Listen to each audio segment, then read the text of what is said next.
Poor girl. Found a Hells Angels missing Harley in a salvage yard. Next day, 101 bikers came. The Harley shouldn't have been there. Maya's fingers were on the cold chrome when a boot crunched glass behind her and a familiar voice said, "Calm as poison." "What the hell are you doing back there?" She froze in a crouch, half hidden between two stacks of crushed cars, her heart punching against her ribs. If she turned too fast, he'd see it on her face, the panic, the guilt, the fact that she'd found something that could get people killed. Break. Belgrave Salvage woke up like a monster clearing its throat. Chains clanked, a forklift coughed black smoke, gulls screamed over mountains of scrap. Dawn made everything rust-colored and ugly. Before we continue, tell us in the comments where you are watching this from. Maya Cross kept her head down and her hands busy because attention in this yard wasn't a compliment. It was a problem, one Deke Malloy collected like rent. Deke stood over her, cigarette dangling from 2 fingers, thick neck catching the early light, mid-40s, built like a block of concrete, eyes always measuring. He looked past her shoulder into the narrow gap she'd crawled into. "You lost?" he asked. Maya forced herself to stand without shaking. "You told me West Row, Copper. Not behind the stacks." His eyes slid to her pockets. "You're jumpy today." "Just working." Deke stepped closer, close enough that Maya could smell smoke and engine grease on him. "Deke don't like surprises, Maya." He said his own name like it was law. Maya held his stare. "Then you won't get one." A second passed. Then Deke's mouth twitched. Not a smile. More like a warning that he could smile whenever he wanted, and it wouldn't mean anything good. "Main lanes," he said. "Stay where I can see you." "Yes, sir." He walked off slow, like he expected her to run. Maya waited until his boots faded into the yard noise. Then she moved back into the gap, dropping low again, because the surprise was still there, buried under twisted metal like someone tried to erase it from the world. Break. She pushed aside a sheet of corrugated steel and felt her throat tighten. A black tank, a chrome bar, a winged skull decal half sanded off, custom red stripe under grime, deep red with a thin white border, not factory. She'd seen that stripe on her phone 2 nights ago, a post blasting through local feeds, missing Harley, stolen, reward, do not buy, do not part out. In the comments, people didn't talk like it was a normal theft. They talked like it was a declaration of war. Maya pulled out her phone, kept it low, and snapped 2 photos. One of the stripe, one of the tank edge where an engraving peeked through dirt. Then she listened. Above the stack, a security camera sat on a pole, its dome smeared with dust. Maya couldn't tell where it pointed, but she felt its presence like a finger on the back of her neck. She angled her body, snapped one more photo of the VIN plate without lifting the phone too high, then slid the device back into her pocket as if she'd never touched it. Forklifts, chains, a distant radio, no footsteps. She reached under the seat, found the latch, and popped it with a soft metallic cough. Taped to the underside was a folded, oil-stained piece of paper, a number handwritten in ink that bled into the fibers like somebody pressed too hard, and bolted to the frame inside was a small polished plate held by a custom fastener, star-shaped, too deliberate to be random. Maya didn't know bikes the way bikers did, but she knew signatures. This wasn't just property. It was identity. She leaned closer and found the stamp near the plate. Tiny wings around a circle, and one clean word that survived the dirt. Mercy. Her stomach turned. That word had been in the post, too. "Look for Mercy," someone wrote. "That's how you know it's his." His. The kind of his you didn't argue with. Maya's eyes darted toward the lane where Deke had disappeared. She pictured him finding this, calling whoever he owed, handing the bike over like a gift. She pictured the sheriff's cruiser rolling in to inspect while envelopes changed hands. She needed insurance, something small, something she could prove later. So she took the star-shaped fastener. She braced a flathead against it and turned, slow, careful, fighting the stiffness. The screw finally came free into her palm, warm from friction. She slipped it into her pocket like it was a bullet. Then she retaped the number, closed the seat, and covered the Harley again. Metal, rubber, shredded upholstery, until it vanished back into the junk. When she crawled out, her hands were black, and her pulse wouldn't slow. Break. The day dragged, every minute stretched tight. Maya stayed in the main lanes like Deke ordered, stripping wires and pulling parts while she watched shadows. Every beep from a forklift made her flinch. Every truck that rolled into the yard made her think, they're here. Near noon, Travis Boone leaned against a stack of tires like he belonged there more than the tires did. Deke's enforcer, late 20s, tattooed neck. A lazy grin that meant he enjoyed the moment right before things went bad. He watched Maya work. "Didn't know you liked bikes," he said. "I don't," Maya replied, not looking up. "Funny. Thought I saw you back west earlier." "I was checking copper." Travis pushed off the tires and strolled closer. "You find anything special?" The word special landed heavy. Maya kept her face empty. "Just scrap." Travis chuckled. "Everything's scrap until it isn't." He leaned in, voice dropping like a secret. "Deke hates surprises." Maya finally met his eyes. "Then tell him there isn't one." Travis held the stare, grin fading just a little, then stepped away like the conversation was finished. It wasn't. Maya clocked out at dusk with the others and drove home in a rattling sedan that sounded like it might die at every red light. The whole way, she checked her mirrors. Brake. Her trailer sat on the edge of town between a pawn shop and a boarded laundromat. The porch steps sagged. The light above the door flickered like it couldn't decide if it wanted to work. Inside, the air was stale and thin. In the back room, her mother slept with an oxygen tube in her nose, chest rising and falling in small, stubborn breaths. Maya stood there for a moment, watching, then walked to the kitchen table and pulled the star-shaped fastener from her pocket. So small, so sharp, so dangerous. She opened her phone and found the missing Harley post again. It was still there, still spreading, still full of warnings and rumors. "If you've seen it, call this number." The number matched the one she'd seen under the seat. She didn't even take her boots off. She went straight to the sink, washed the grease from her hands, then opened her gallery and stared at the photos until they stopped looking like pictures and started looking like a death sentence. She copied them into an email draft, addressed to herself, and saved it without sending, something she could launch with one tap if the yard tried to deny everything. Then she shut the phone off and set it face down like it might bite her. Maya stared until her eyes burned. She thought about Deke, about Travis, about the way the yard felt like it was watching her now. Then she hit call. It rang twice. On the third ring, a man answered with a voice low and controlled, like an engine idling in the dark. "Talk to me," Maya swallowed. "I saw the bike." Silence, not surprise.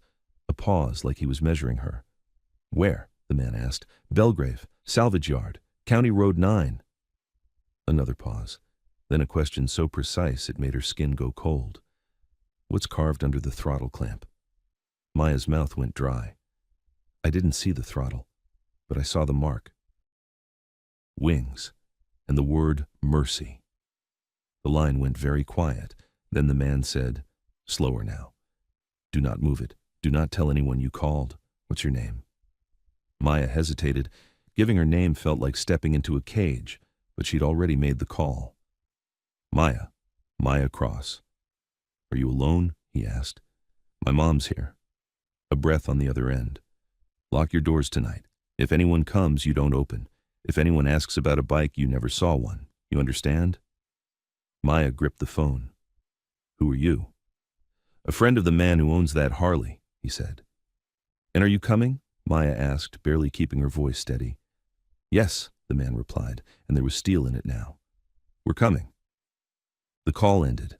Maya stared at the dark screen, then at the front door. Outside, an engine started, then another. Headlights slid past the pawn shop. A black truck with no markings rolled slow, like it was counting houses. It stopped in front of her trailer. The headlights stayed on. Maya stepped back, clutching the fastener so hard the edges bit into her palm. The porch light flickered once, twice. Then she heard it, soft, deliberate metal on metal. Someone testing her door handle. Maya didn't move, not because she was brave, because her body had decided for her. She stood in the narrow space between the kitchen table and the hall, holding that star-shaped fastener like it could turn into a weapon if she squeezed hard enough. The door handle clicked again. Slow. Testing. Then a voice, muffled through the thin metal door. "Miss Cross?" Her stomach dropped. They knew her name. She kept her breathing shallow and quiet, like her mother used to tell her when storms came and the roof sounded like it wanted to lift off. "Miss Cross," the voice repeated, polite on the surface, wrong underneath. "We just want to talk." The porch light flickered once, then steadied. The headlights outside kept the living room window glowing pale. Maya could see her own reflection faintly in the glass, eyes too wide, hair stuck to her forehead. She didn't answer. A soft scrape, like a boot shifting on the porch boards. "Maya," the voice said, closer now, as if the man had leaned down so the words could slide through the crack. "Open up. We can do this easy." Her phone sat on the table, powered off. No 911, no flashlight, no neighbors close enough to hear anything but the occasional dog. Maya backed toward the hallway, one step at a time, trying not to let the floor creak. Her mother's room was at the back. If they came in, the first thing Maya had to do was get between them and that door. The handle went still. Silence. Then, from somewhere near the window, a light tap. One knuckle on glass, not hard, just enough to let her know they were patient. Maya swallowed bile and forced herself to think. The man on the phone had said, "Lock your doors." He hadn't said call, he hadn't said run, like he knew, like he understood the kind of people who came when you found something you weren't supposed to. Tap, tap. Then a low chuckle. "We hear you moving in there." Maya's throat tightened. If she stayed quiet, they could stand there all night. If she spoke, they'd get more than her name. They'd get confirmation. She moved into the hallway and slipped into her mom's room. The oxygen concentrator hummed softly. Her mother's eyes were closed, skin pale, hair thin against the pillow. Maya touched her shoulder, gentle. "Mom," she whispered. "Mom, wake up." Her mother blinked slowly, confused, then focused on Maya's face. "Maya, what?" "Shh." Maya pressed a finger to her lips. "Someone's outside." Her mother's eyes widened a fraction. "I didn't do anything," Maya whispered. "I need you quiet. Just stay in bed." A sharp knock cut through the trailer. Bang. The tone changed instantly. No more politeness. "Maya, open the door!" Her mother flinched. The oxygen tube shifted. Maya turned, jaw clenched so hard it hurt. She stepped out of the room and pulled the door mostly shut behind her, leaving a sliver open so she could see her mom's face. Another knock. Harder. Bang. Bang. The thin door trembled in its frame. Maya looked around the hall, nothing but cheap furniture and a coat hook and a picture frame with an old family photo. She grabbed the phone from the table, still off. Her hands shook as she held the power button down. "Come on, come on." The screen stayed black for a second too long. Outside, the handle rattled violently. Then the truck's engine revved once like a threat. The phone finally lit. Maya's fingers flew across the screen. No service? Of course. Belgrave was a dead zone on a good day. Tonight it felt like the world had been unplugged on purpose. "Maya," the voice barked. "Last chance." The porch boards creaked, footsteps moving. 2 sets now, not one. Maya's mind snapped into motion. Back window, the bathroom vent, anything.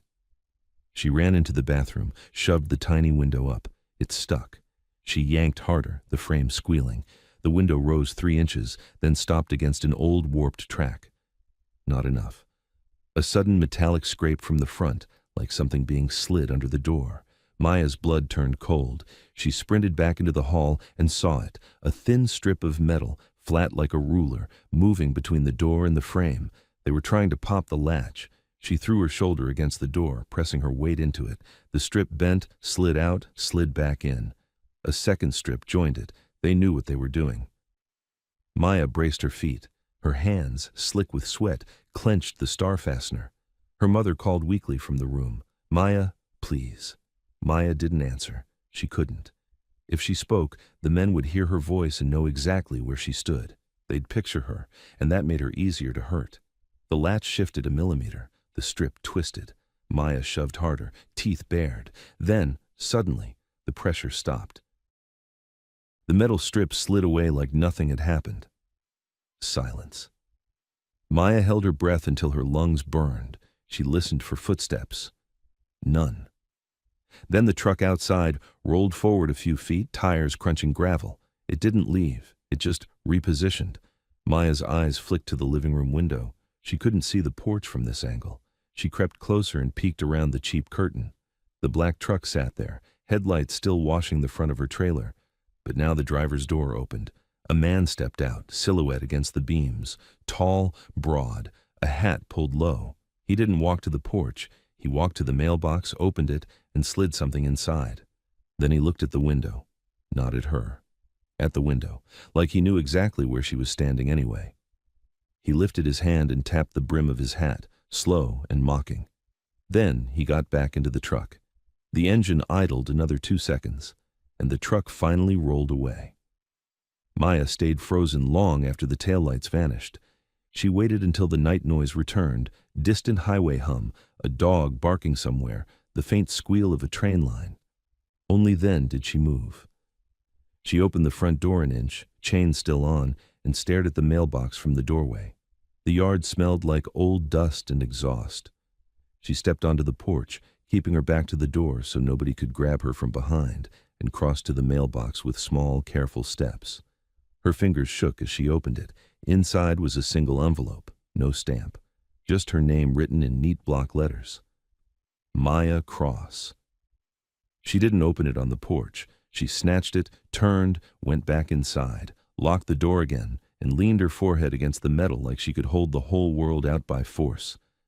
Her mother's voice drifted from the back, thin and scared. "Who was it?" Maya swallowed. "Nobody," she lied.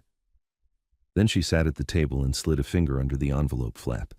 Inside was a folded sheet of paper.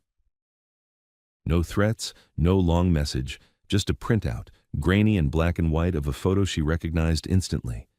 It was her, crouched behind the stacks in Belgrave Salvage, hand on chrome, a timestamp in the corner, and underneath, one line of text typed clean and cold: "We saw you." Maya's stomach clenched so hard she almost gagged, because the photo wasn't taken by a phone, it was taken by a yard camera, which meant Deke, Travis, someone at Belgrave, already knew. Her phone buzzed suddenly on the table, making her flinch so hard the paper jumped. No signal before, but now the screen showed one bar. Unknown number, the same number she'd called earlier. Maya answered without thinking. "Hello?" The man's voice came through instantly, low and urgent now, stripped of calm. "They came to your house." Maya's throat closed. "Yes." "Did you open the door?" he asked. "No." A tight breath on the other end. "Good. Listen to me. You need to understand something, Maya. That bike? It's not the only thing buried in that yard." Maya stared at the photo of herself. "They have cameras." "I know," he said, "and they're going to use them. They're going to say you stole something. They're going to say you're the reason this happened." "What happened?" Maya whispered. The man hesitated half a second, just long enough to make the silence feel heavy. "The man who owns that Harley. He's not the kind of man you can hand a loss to and walk away from. But someone tried. And they didn't just take a bike." Maya's skin prickled. "What did they take?" "They took a piece of him," the man said, "and they used that Harley as bait." Maya's fingers tightened around the star fastener in her pocket. "Why me?" "Because you saw it," he replied, "and because you called. That means you're either a witness or leverage." Maya swallowed. "You said you're coming." "We are," he said, "but not in time to stop what they're about to do to you tomorrow." Maya's mouth went dry. "What are they about to do?" "They're going to bring the sheriff into it," he said. "They're going to put you in cuffs in front of a crowd and make it look clean, and then they're going to make the bike disappear for real." Maya's mind raced. "How do I stop it?" "First," he said, "you go to work like normal. You don't run. You don't act scared. You don't give them a reason to move early." Maya almost laughed at how impossible that sounded. "And then?" "And then you do exactly what I tell you," he said. "Because if you don't, you and your mother are going to get hurt." Maya's eyes flicked to the back hallway where her mom lay breathing through a machine. Rage and fear twisted together in her chest. "Okay," she said, voice shaking. "Tell me." On the line, the man's voice lowered even more, the words dropping like a plan being loaded into a gun. "Tomorrow," he said, "you're going back to that Harley, and you're going to pull something out of it for us." Maya stared at the photo again. at her own crouched shape, exposed and helpless. "What?" she whispered. The man answered, flat and deadly certain. "The thing they don't know is inside." Maya didn't sleep. She lay on the couch with her jacket on, shoes still laced, phone in her hand like it might save her if she stared at it hard enough. Every time a car passed on the highway, she sat up. Every time the porch boards popped with temperature, her lungs locked. When dawn finally leaked through the blinds, it wasn't relief. It was a deadline. She checked on her mom first, oxygen humming, eyes half open. "You're up early," her mother rasped. Maya forced a normal voice. "Just work." Her mother watched her a long moment, like she could see the weight Maya was carrying and couldn't lift it off. "You look like your father when he knew something was wrong and pretended it wasn't." Maya swallowed. "I'll be back by 6. Her mother's hand found Maya's wrist, weak but firm. "Don't make brave choices for me." Maya's throat tightened. "I'm not." She left before she could say anything else. "Break." Belgrave Salvage was already loud when she pulled in. Deke liked the yard moving early. Machines running, men busy, noise covering conversations.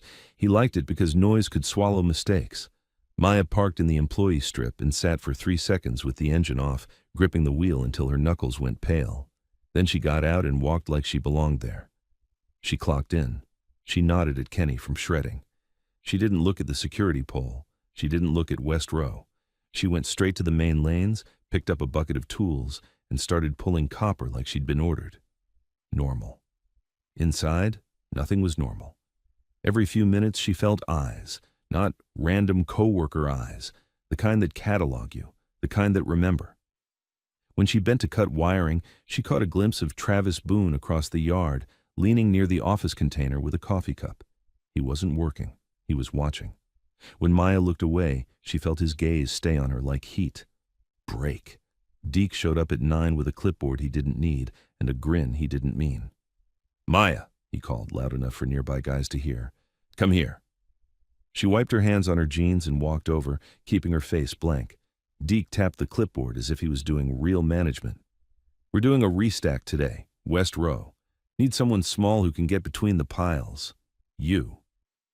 Maya's stomach dropped, but her face didn't. "You told me main lanes." "Changed my mind," Deke said, smile widening. "Unless you got a problem with that." Travis sipped his coffee, eyes amused. Maya forced a breath. "No problem." "Good girl." Deke turned like it was settled, then paused and leaned in close, lowering his voice so only she could hear. "You get nervous easy. That's not good in a place with cameras." The words were soft. The threat wasn't. Maya held his stare. "I'll do the job." Deke's eyes flicked down to her pockets again like he remembered yesterday, like he wondered what she'd taken. Then he stepped back, all friendliness again. "Let's move," he called. Break. West Row looked different in daylight, less like a secret hiding spot, more like a battlefield of ruined machines. Stacks of cars, bent frames, tires like walls, pits of scrap that swallowed sunlight. As Maya walked deeper, the noise of the yard faded behind the piles. It felt like stepping into a pocket where the rules changed. 2 men were already there with shovels and a small loader. Deke's guys, not the usual crew. They nodded once, not friendly. Travis followed Maya in, slow, hands in his pockets. "Funny thing," he said. "You ever notice how people disappear in places like this?" Maya didn't answer. Travis chuckled. "Relax, it's just scrap." Maya stopped beside the exact pile where the Harley was buried. The same twisted sheet metal, the same crushed upholstery, the same corner of black tank she'd seen yesterday, now covered tighter. Deke clapped his hands. "All right, we're clearing this section for the crusher pickup. Move the top layer. Anything valuable comes to me first." Maya's pulse thudded in her ears. The man on the phone had said, "Go back to that Harley, pull something out." But how, with Deke and Travis right here? She bent, grabbed a length of metal, and started shifting pieces like she was just doing her job. Slow, steady. Deke watched her hands. Travis watched her face. Maya kept her eyes down and moved scrap, inch by inch, feeling for the spot under the seat where the paper was taped, feeling for the welded frame section where a hidden compartment might be. "Careful," Travis said behind her. "Wouldn't want you cutting yourself." Maya forced a small laugh. "I'm fine." Travis crouched beside her suddenly, too close, his shoulder almost touching hers. You sure? Maya's breath snagged. She shifted away, grabbing a panel and tossing it aside. Underneath, the black tank edge flashed in sunlight for half a second. Travis's eyes snapped to it, so fast Maya almost missed it, but she felt his body go still. Then he stood up slowly. Maya's throat went dry. He saw it. He turned and called out, casual. Hey, Deke. Deke looked over. Yeah? Travis nodded toward the pile. Think we found something. Deke walked over, boots crunching, face calm. Too calm. Maya kept moving scrap like she hadn't heard. Deke stepped into the gap and stared down at the half-hidden Harley. A long moment passed where he didn't speak. Then he looked at Maya like she was a stain. You didn't tell me, he said softly. Maya's hands kept working. Tell you what? Deke smiled, not with his eyes. Don't play dumb. He leaned down and brushed away dirt from the tank with his palm. The red stripe appeared, unmistakable now. Travis whistled low. Well, damn. Deke's face stayed composed, but something hard moved behind his eyes. How long's this been here? Maya's mind raced. Lie clean. No idea, I just got assigned here. Deke stood, eyes drilling into her. You were back here yesterday. Maya shrugged, forcing casual. Copper run. Deke looked at Travis. Travis shrugged back, same casual. She was back here, yeah. Said she was checking copper. Deke's gaze returned to Maya. And you didn't notice a whole motorcycle? Maya bent and yanked a panel like she didn't care. It's a salvage yard. Everything's buried. Deke stared a moment longer. Then he nodded slowly, as if accepting it. But Maya saw the calculation. Deke turned and called toward the front of the row. Loader, bring it in! One of his men started the small loader. The machine growled and rolled closer, forks scraping. Maya's heartbeat climbed. If they lifted the pile, the Harley would come up. If the Harley came up, whatever was hidden inside would be moved, and she'd lose her chance. The man on the phone had said they weren't coming in time to stop what was about to happen to her today. This was it. Maya glanced at the security camera pole above the stacks. Its dark dome stared down, silent. Then she made the only choice she had. She dropped a panel with a loud clang and recoiled, pretending it clipped her hand. Ah, Travis looked instantly. You good? Maya squeezed her fingers, grimacing. Yeah, just hold on. She stepped back, shaking her hand like she was checking for blood. But her other hand slid into her pocket, found the star fastener she'd taken yesterday, and palmed it. Deke frowned, impatient. Don't stop. Move. I'm moving, Maya said. She bent again, lower this time, and wedged her body between the pile and the adjacent stack, so Deke and Travis couldn't see her hands clearly. From this angle, she could reach under the seat. Her fingers found the latch. She popped it open just a crack, shielded by her body in the shadows. Inside, she felt around. Frame metal, wiring, taped paper. Then her fingertips touched something she hadn't felt yesterday. A small metal cylinder, cold and smooth, taped deeper into the cavity. Not paper, not a bolt, something heavier. Her breath caught. The thing they don't know is inside. Maya's fingers tightened around it, testing. It was wedged in tight, wrapped with black tape and grease-stained cloth, like someone tried to hide it fast. She tugged once. It didn't budge. Deke's voice cut in, sharp. Maya! Her whole body tensed. Yeah? He stepped closer. She could feel it, could smell smoke again. Let me see your hand. Maya's mind flashed. If she showed him, he'd step around her. He'd see the seat cracked open. He'd see her fingers inside. She swallowed, forced annoyance. It's fine, just a pinch. Let me see, Deke repeated, and now the friendliness was gone. Travis shifted to her left, blocking her path out of the gap without even trying. Maya's pulse thundered. Her fingers tightened on the cylinder. She needed it out now. She yanked harder. The tape resisted. A sound behind her, metal shifting as the loader fork slid under the pile, time collapsing. Maya twisted the star fastener in her palm and jammed it like a crude pry tool under the tape edge. She worked fast, desperate, keeping her body hunched to hide the movement. The tape tore with a soft rip. The cylinder came free into her hand. It was about the length of her palm, capped on both ends, sealed. On the side, etched faintly, a symbol, wings around a circle. Mercy. Maya's breath froze in her throat. Deke grabbed her wrist, hard. Show me, he said, voice low. Maya forced her face into a grimace and held up her empty hand, the one she'd pretended to hurt, fingers red from squeezing too hard. See? Nothing. Deke's grip tightened until it hurt. His eyes flicked down, scanning her, reading her posture. Travis leaned in, eyes narrow. What you hiding, Maya? Maya swallowed. Nothing. The cylinder was in her other hand, down by her thigh, hidden behind her leg. It felt like a live wire. Deke released her wrist slowly, but his eyes stayed locked on her face. All right, he said. Step out. Maya stepped out of the gap, keeping her right side turned away. Deke pointed at the loader operator. Lift it. The forks rose, scraps sliding, groaning. The Harley's front wheel emerged first, then the tank, then the full body, mud-streaked, beaten, but unmistakable. Travis let out a low laugh. Holy! Deke stared at it like a man looking at money and trouble at the same time. Then he turned toward Maya again, and his voice dropped so low it barely carried over the machine noise. You called someone, he said. Maya's stomach fell. What? Deke stepped closer until his chest almost touched hers. People don't bury a bike like this unless they're scared of who it belongs to. And now I find it with you in my row, acting innocent. He leaned in, mouth near her ear. If you brought heat here, I'll bury you with it? Maya's vision narrowed. She felt the cylinder heavy in her hand, hidden, proof of something bigger. Travis's phone buzzed. He checked it, then looked up, suddenly alert. Deke. Deke didn't take his eyes off Maya. What? Travis nodded toward the yard entrance, far beyond the stacks, where the sound began, faint at first, then building. A low rumble, distant but growing fast. Engines, not one truck, not two, many. The rumble rolled through the piles like thunder crawling closer. Deke's expression shifted for the first time, tightening, not sure. Maya heard it too, and her blood went cold with a new kind of fear. Because the man on the phone had said, "We're coming." And that sound didn't feel like help. It felt like the world arriving to collect its debt. The rumble got louder by the second.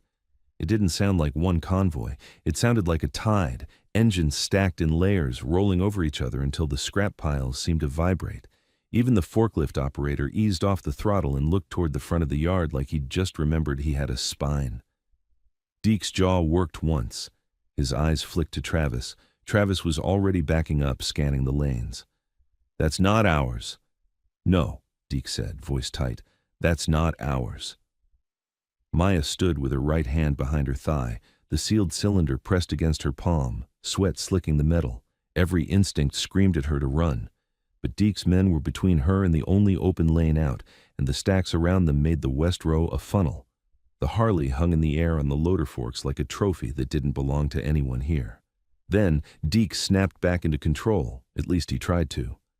Cover it, he barked. Now, throw a tarp on it. Get it off the forks. Move. Two men scrambled, dragging a stained blue tarp from a pile. The loader operator lowered the fork slightly, and the men reached for the bike. Maya's eyes flicked up again to the security camera pole. It wasn't just watching, it was recording. Deke didn't care about truth, he cared about what he could edit into a story. Travis stepped close to Maya, blocking her with his body. You didn't tell anyone, right? Maya forced herself to breathe. No. Travis smiled like he'd heard that lie before. Good. Because whatever's coming through that gate, Deke's gonna need a clean reason to blame somebody. Maya's throat tightened. Why me? Travis leaned in, voice low. Because you're easy. The engine surged, closer now, then slowed, as if the riders were hitting the brakes together. A horn blared, long, deep. Deke's radio crackled from his pocket. One of the guys at the front yelled something that didn't carry back to West Row, but the panic in his tone did. Deke raised his chin. Everybody to the front. Travis, with me. Travis didn't move, not right away. His eyes stayed on Maya's pockets and the way she kept her right side guarded. He noticed. Maya saw it in the narrowing of his gaze, the slight tilt of his head like he was putting pieces together. What did you take? He murmured. Maya's heart slammed. Nothing. Travis's hand shot out and grabbed her jacket pocket, patting. Then you won't mind me checking. Maya twisted away hard, instinctive. Travis's fingers slipped off fabric, but it was enough movement that Deke turned his head. Maya, Deke said again, dangerous calm. Come with us. Maya didn't move. Deke took one step toward her. Then the first motorcycles entered the salvage yard. Brake. Belgrave Salvage had a wide gate designed for dump trucks. It had never been designed for a wall of bikes, black and chrome, rolling in like a funeral procession that forgot to mourn. The sound hit West Row a heartbeat later, amplified by scrap metal. Maya couldn't see the entrance from where they stood, but she could hear the yard changing, men calling out, machines stopping, someone shouting for the office. Then came the unmistakable pattern of many motorcycles moving slow and controlled, not racing, not random, organized. Deke's face tightened as if a hand was squeezing his throat. Travis's bravado drained a shade. Jesus, Travis muttered. The rumble grew, then settled into a heavy idle that filled the whole property like a threat you could breathe in. Deke's phone buzzed. He glanced at the screen, then shoved it back into his pocket without answering. No, he said under his breath, like the word could stop what was coming. Maya looked at the Harley again, suspended half-covered by the tarp. The mercy stripe was still visible at the edge, like a confession someone forgot to erase. She felt the cylinder in her hand. Whatever was inside it was now the only thing she had that wasn't controlled by Deke. A sharp whistle cut across the yard, Deke's signal. His men started moving, quick and nervous. Deke pointed. Office container, now. Travis grabbed Maya's elbow, hard. You too. Maya jerked free, but Travis's grip tightened, fingers digging into her skin. Don't, he warned low. Don't do stupid right now. Maya's mind raced. If he dragged her into the office container, she'd be trapped with Deke, cameras, and whatever paperwork they used to bury people. She wouldn't get a chance to hand the cylinder off. She wouldn't even get a chance to call. She did the only thing she could think of. She stumbled. Not a dramatic fall, just enough to make Travis adjust his hold. When he shifted, Maya used her left hand to shove the cylinder deeper into the waistband of her jeans behind her hip, under her shirt, where his quick pat-down wouldn't find it. Travis yanked her upright, irritated. Quit it, Maya forced a breath. You're hurting me. That's the idea, Travis muttered, and dragged her forward. Brake. As they moved toward the main lanes, the noise thickened. Workers had stopped pretending to work. Everyone was facing the entrance or pretending not to. Then Maya saw them. The first line of bikers rolled in two abreast, black vests, patches, helmets. Their rides were clean, heavy, expensive. Nothing like the junk in this yard.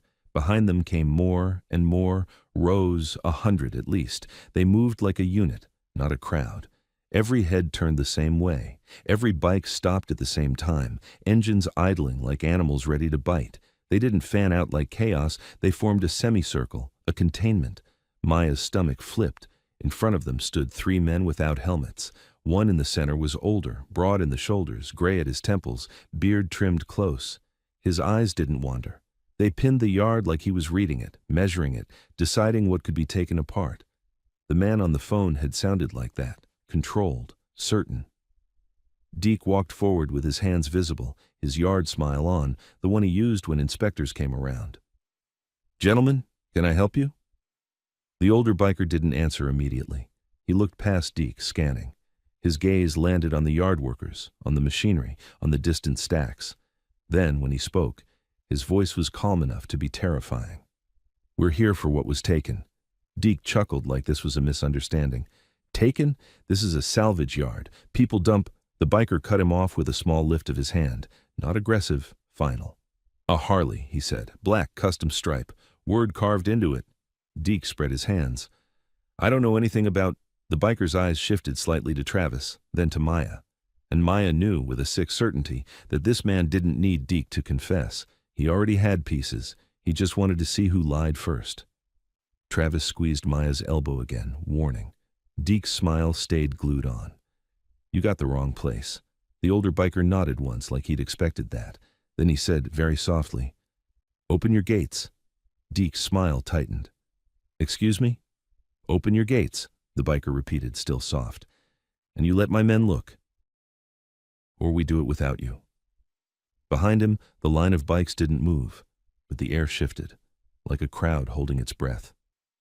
Deke's eyes darted toward the sheriff's office line, like he was waiting for backup. Maya followed his glance and saw something that made her stomach drop again. A county cruiser was already pulling in from the road. Lights off. Quiet. like it had been waiting just out of sight. Deke exhaled through his nose, relieved for the first time. Travis leaned closer to Maya and murmured, "See? Told you. Clean reason." Maya's mouth went dry. "What reason?" Travis's eyes stayed on the biker line. "You." The cruiser rolled to a stop beside Deke. The sheriff got out slowly. Sheriff Halverson, belly pushing against his uniform, face set in that bored, superior mask he wore at town meetings. He didn't look surprised to see 100 bikers. He looked annoyed. "All right," Halverson said loud enough for everyone to hear. "What's going on here?" Deke stepped toward him immediately. "Sheriff, thank God. These guys are trespassing, demanding property. I told them." The older biker finally smiled, but it wasn't friendly. "Sheriff Halverson." Halverson narrowed his eyes. "Do I know you?"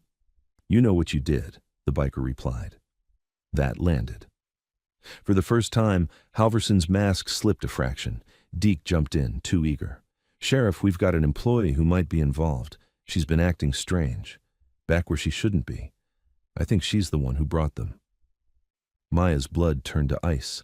Halverson's eyes slid to Maya like she was already guilty. "Is that so?" Travis tightened his grip on her arm and pushed her forward a step. Maya stumbled, caught herself, and looked out at the line of bikes. The older biker's eyes locked on hers, and Maya realized something worse than the sheriff. These bikers weren't here blind. They were here with purpose, and she was standing in the middle of two forces that didn't forgive. Halverson took one step toward her. "Name?" Maya swallowed. "Maya Cross." Halverson nodded like he'd heard it already. "Maya Cross, you're under investigation for theft of property from this salvage yard. Put your hands where I can see them." Maya's heart slammed. The cylinder dug into her waistband like a secret, screaming to be found. She lifted her hands slowly. The older biker's gaze stayed on her, steady. Then, over the idle of 100 engines, he spoke, just loud enough for her to hear. "Don't let him touch you."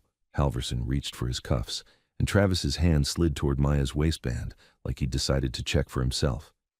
Travis's hand slid toward Maya's waistband like he'd already decided the outcome. Maya twisted her hips away on instinct, but the movement was small, too small to stop him if he wanted to commit. Sheriff Halverson's cuffs dangled from his fingers, metal catching morning light like a threat dressed up as procedure. "Hands up," Halverson repeated, louder now, performing for the yard workers who had drifted into a loose semicircle behind him. "Stay calm, and this goes easy." Easy meant quiet. Easy meant clean paperwork. Easy meant her mom alone in a trailer while Maya disappeared into a system that didn't care if she ever came back. Maya kept her hands raised, but her eyes flicked to the older biker. He hadn't moved. He hadn't raised his voice. He was still as stone, watching every finger, every step. "Don't let him touch you," he had said. Halverson took another step. "You're being detained." The older biker finally moved. Not aggressively, not fast. He just stepped forward into the line between Halverson and Maya, like the space had always belonged to him. Halverson's brows shot up. "Back up." The biker's voice stayed level. "You can talk to her from where you stand." Halverson squared his shoulders, trying to look bigger. "This is my county. She works here. Deke says she stole property." "Deke says a lot," the biker replied. Deke's face tightened. "Sheriff, they're intimidating." The biker didn't even look at Deke. His eyes stayed on Halverson. "You're going to put cuffs on a girl because a salvage yard owner asked you to. That's your plan?" Halverson's jaw clenched. "My plan is to keep order." The biker nodded once, almost sympathetic. Then he said something that changed the temperature of the whole yard. "Order," he repeated, "like the order you kept when a Harley went missing and you told your people to look the other way." The yard went quiet around the edges. Even the gulls seemed to pause. Halverson's face twitched, the first real crack in him. "Watch your mouth." The biker's expression didn't shift. "Or what? You'll arrest me for saying your name out loud?" Behind him, the line of motorcycles idled like a wall breathing. No revving, no shouting, just presence. Maya felt her knees trying to loosen. She forced them locked. If she looked weak, Travis would pounce. Travis did pounce. His hand darted in, fast, going for her waistband. Maya jerked back, but he caught fabric and yanked hard. The cylinder thumped against her skin. Travis's fingers found the shape instantly. His eyes flashed with triumph. Got something, he said. Maya's stomach dropped through the floor. Before Travis could pull it free, the older biker's arm snapped out. Not a punch, not a wild move. A clean grip on Travis's wrist. The biker twisted once, controlled. Travis made a sound that wasn't tough anymore. The biker held Travis's wrist at an angle that made the tendons scream. "You touch her again," he said quietly, "and I'll remove your hand." Halverson reached for his radio. "All right, that's enough." The older biker didn't raise his voice. He didn't threaten. He just looked at the sheriff like the sheriff was the one who'd made a bad decision. "I wouldn't," he said.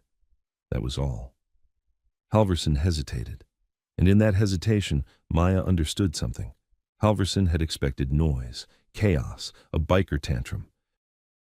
Something he could film and justify. What he got was discipline. And it scared him more. Deke tried to recover. "Sheriff, they're assaulting my employee." The older biker finally glanced at Deke, a slow look, top to bottom, like he was memorizing him for later. Then he released Travis's wrist, not because Travis deserved mercy, but because the biker had made his point. Travis staggered back, shaking his hand, eyes burning with humiliation. The older biker turned back to Maya. "Name?" he asked. "Maya," she said, throat tight. "Maya Cross." He nodded once. "Maya, did you find the Harley?" Maya's heart hammered. 100 eyes were on her now. Workers, Deke's men, the sheriff, the bikers. If she answered wrong, she'd be crushed in the middle. She swallowed. "Yes." Deke exploded. "There, you hear that? She admits it." Halverson seized the moment. "Then she's coming with me, hands behind your back." The older biker didn't even look at Halverson when he spoke next. "She's not going anywhere with you." Halverson's face flushed. "You don't decide that." The biker's eyes finally cut to him, cold. "Then decide this. You can either let her speak here, in front of everyone, with cameras rolling, or you can grab her and create the exact footage your boss paid you for." Halverson froze. "My boss?" The biker's voice stayed calm, but the words were knives. "Don't pretend you don't know. We both know you've been on Deke's payroll since the impound auction started coming up short." A murmur rippled through the workers, not loud, just enough. Deke's face went stiff. "This is nonsense." The biker pointed, not at Deke, but at the yard cameras. "Those are yours, Deke. They'll show exactly what happened today." Deke's eyes flicked upward involuntarily. Maya's mind clicked. Deke loved cameras until the cameras worked for someone else. Halverson lowered his cuffs slightly, trying to regain control. "I'm giving a lawful order." "Stand down." The older biker turned his head toward the semicircle of bikers, just a glance, like a signal. And 101 bikes did something almost silent. They stopped idling in place and shifted forward an inch, together, like a wave testing a seawall. No one shouted, but everyone understood what it meant. Halverson swallowed. He glanced at Deke, searching for reassurance. Deke's reassurance came as a hiss through clenched teeth. "Sheriff, do your job." Halverson's pride flared. He took a step forward again, trying to force it, and that's when the older biker spoke a name that landed like a hammer. "Cutter." One of the bikers on the left side of the formation, big man, shaved head, eyes like burnt glass, reached into his saddlebag and pulled out a laminated photo. He held it up for the sheriff to see. It was a Harley. Black tank, red stripe, the same mercy mark. Under it, a picture of a man, young, laughing, arm around the bike like it was family. Halverson's eyes flicked to the man's face. He recognized him. Maya saw it. Cutter stepped forward and spoke for the first time, voice low and ragged. "That's my brother. That bike was his." The yard got quieter. The older biker looked at Maya again. "Maya, did you pull anything off that Harley?" Maya's throat tightened. She felt the cylinder still pressed into her waistband, still the most dangerous thing she'd ever held. She thought about her mom, the oxygen machine, the trailer, the black truck last night. Then she nodded once. "Yes." Deke's eyes flashed. "What did you take?" Maya kept her gaze on the older biker. "Something that was hidden," Halverson snapped. "That's evidence. Hand it over." The older biker's voice stayed steady. Not to him. Maya's hands shook as she reached behind her hip, fingers sliding under her shirt. She pulled the cylinder free slowly. For a heartbeat, it looked harmless. just metal and tape. Then the morning light hit the etched wings on the side. Mercy. Cutter's face changed. Something inside him broke and hardened at the same time. Deke's breath caught, his eyes locked on the cylinder like it was a live grenade. Travis, still rubbing his wrist, took one step forward, greedy and furious. "Give it here," Travis snarled. The older biker stepped into his path without even turning his head fully. No. Maya held the cylinder out, not toward the sheriff, not toward Deke, toward the older biker. He took it with both hands like it mattered, like it was fragile and sacred and dangerous all at once. He didn't open it. He just looked at it, then looked at Deke. "You thought you buried the Harley," he said softly, "but you left the heart in it." Deke forced a laugh that sounded like it hurt. "I don't know what that is." The older biker nodded as if he believed him. Then he raised his voice for the first time, just enough to carry. "This yard is a trap," he said, "and someone's planning to turn this into a headline." Halverson snapped. "What are you talking about?" The older biker's eyes moved across the scrap stacks, the cranes, the crushed cars positioned like walls. Then he looked back at Maya. "Maya," he said, "how many exits does this place have?" Maya swallowed and answered automatically.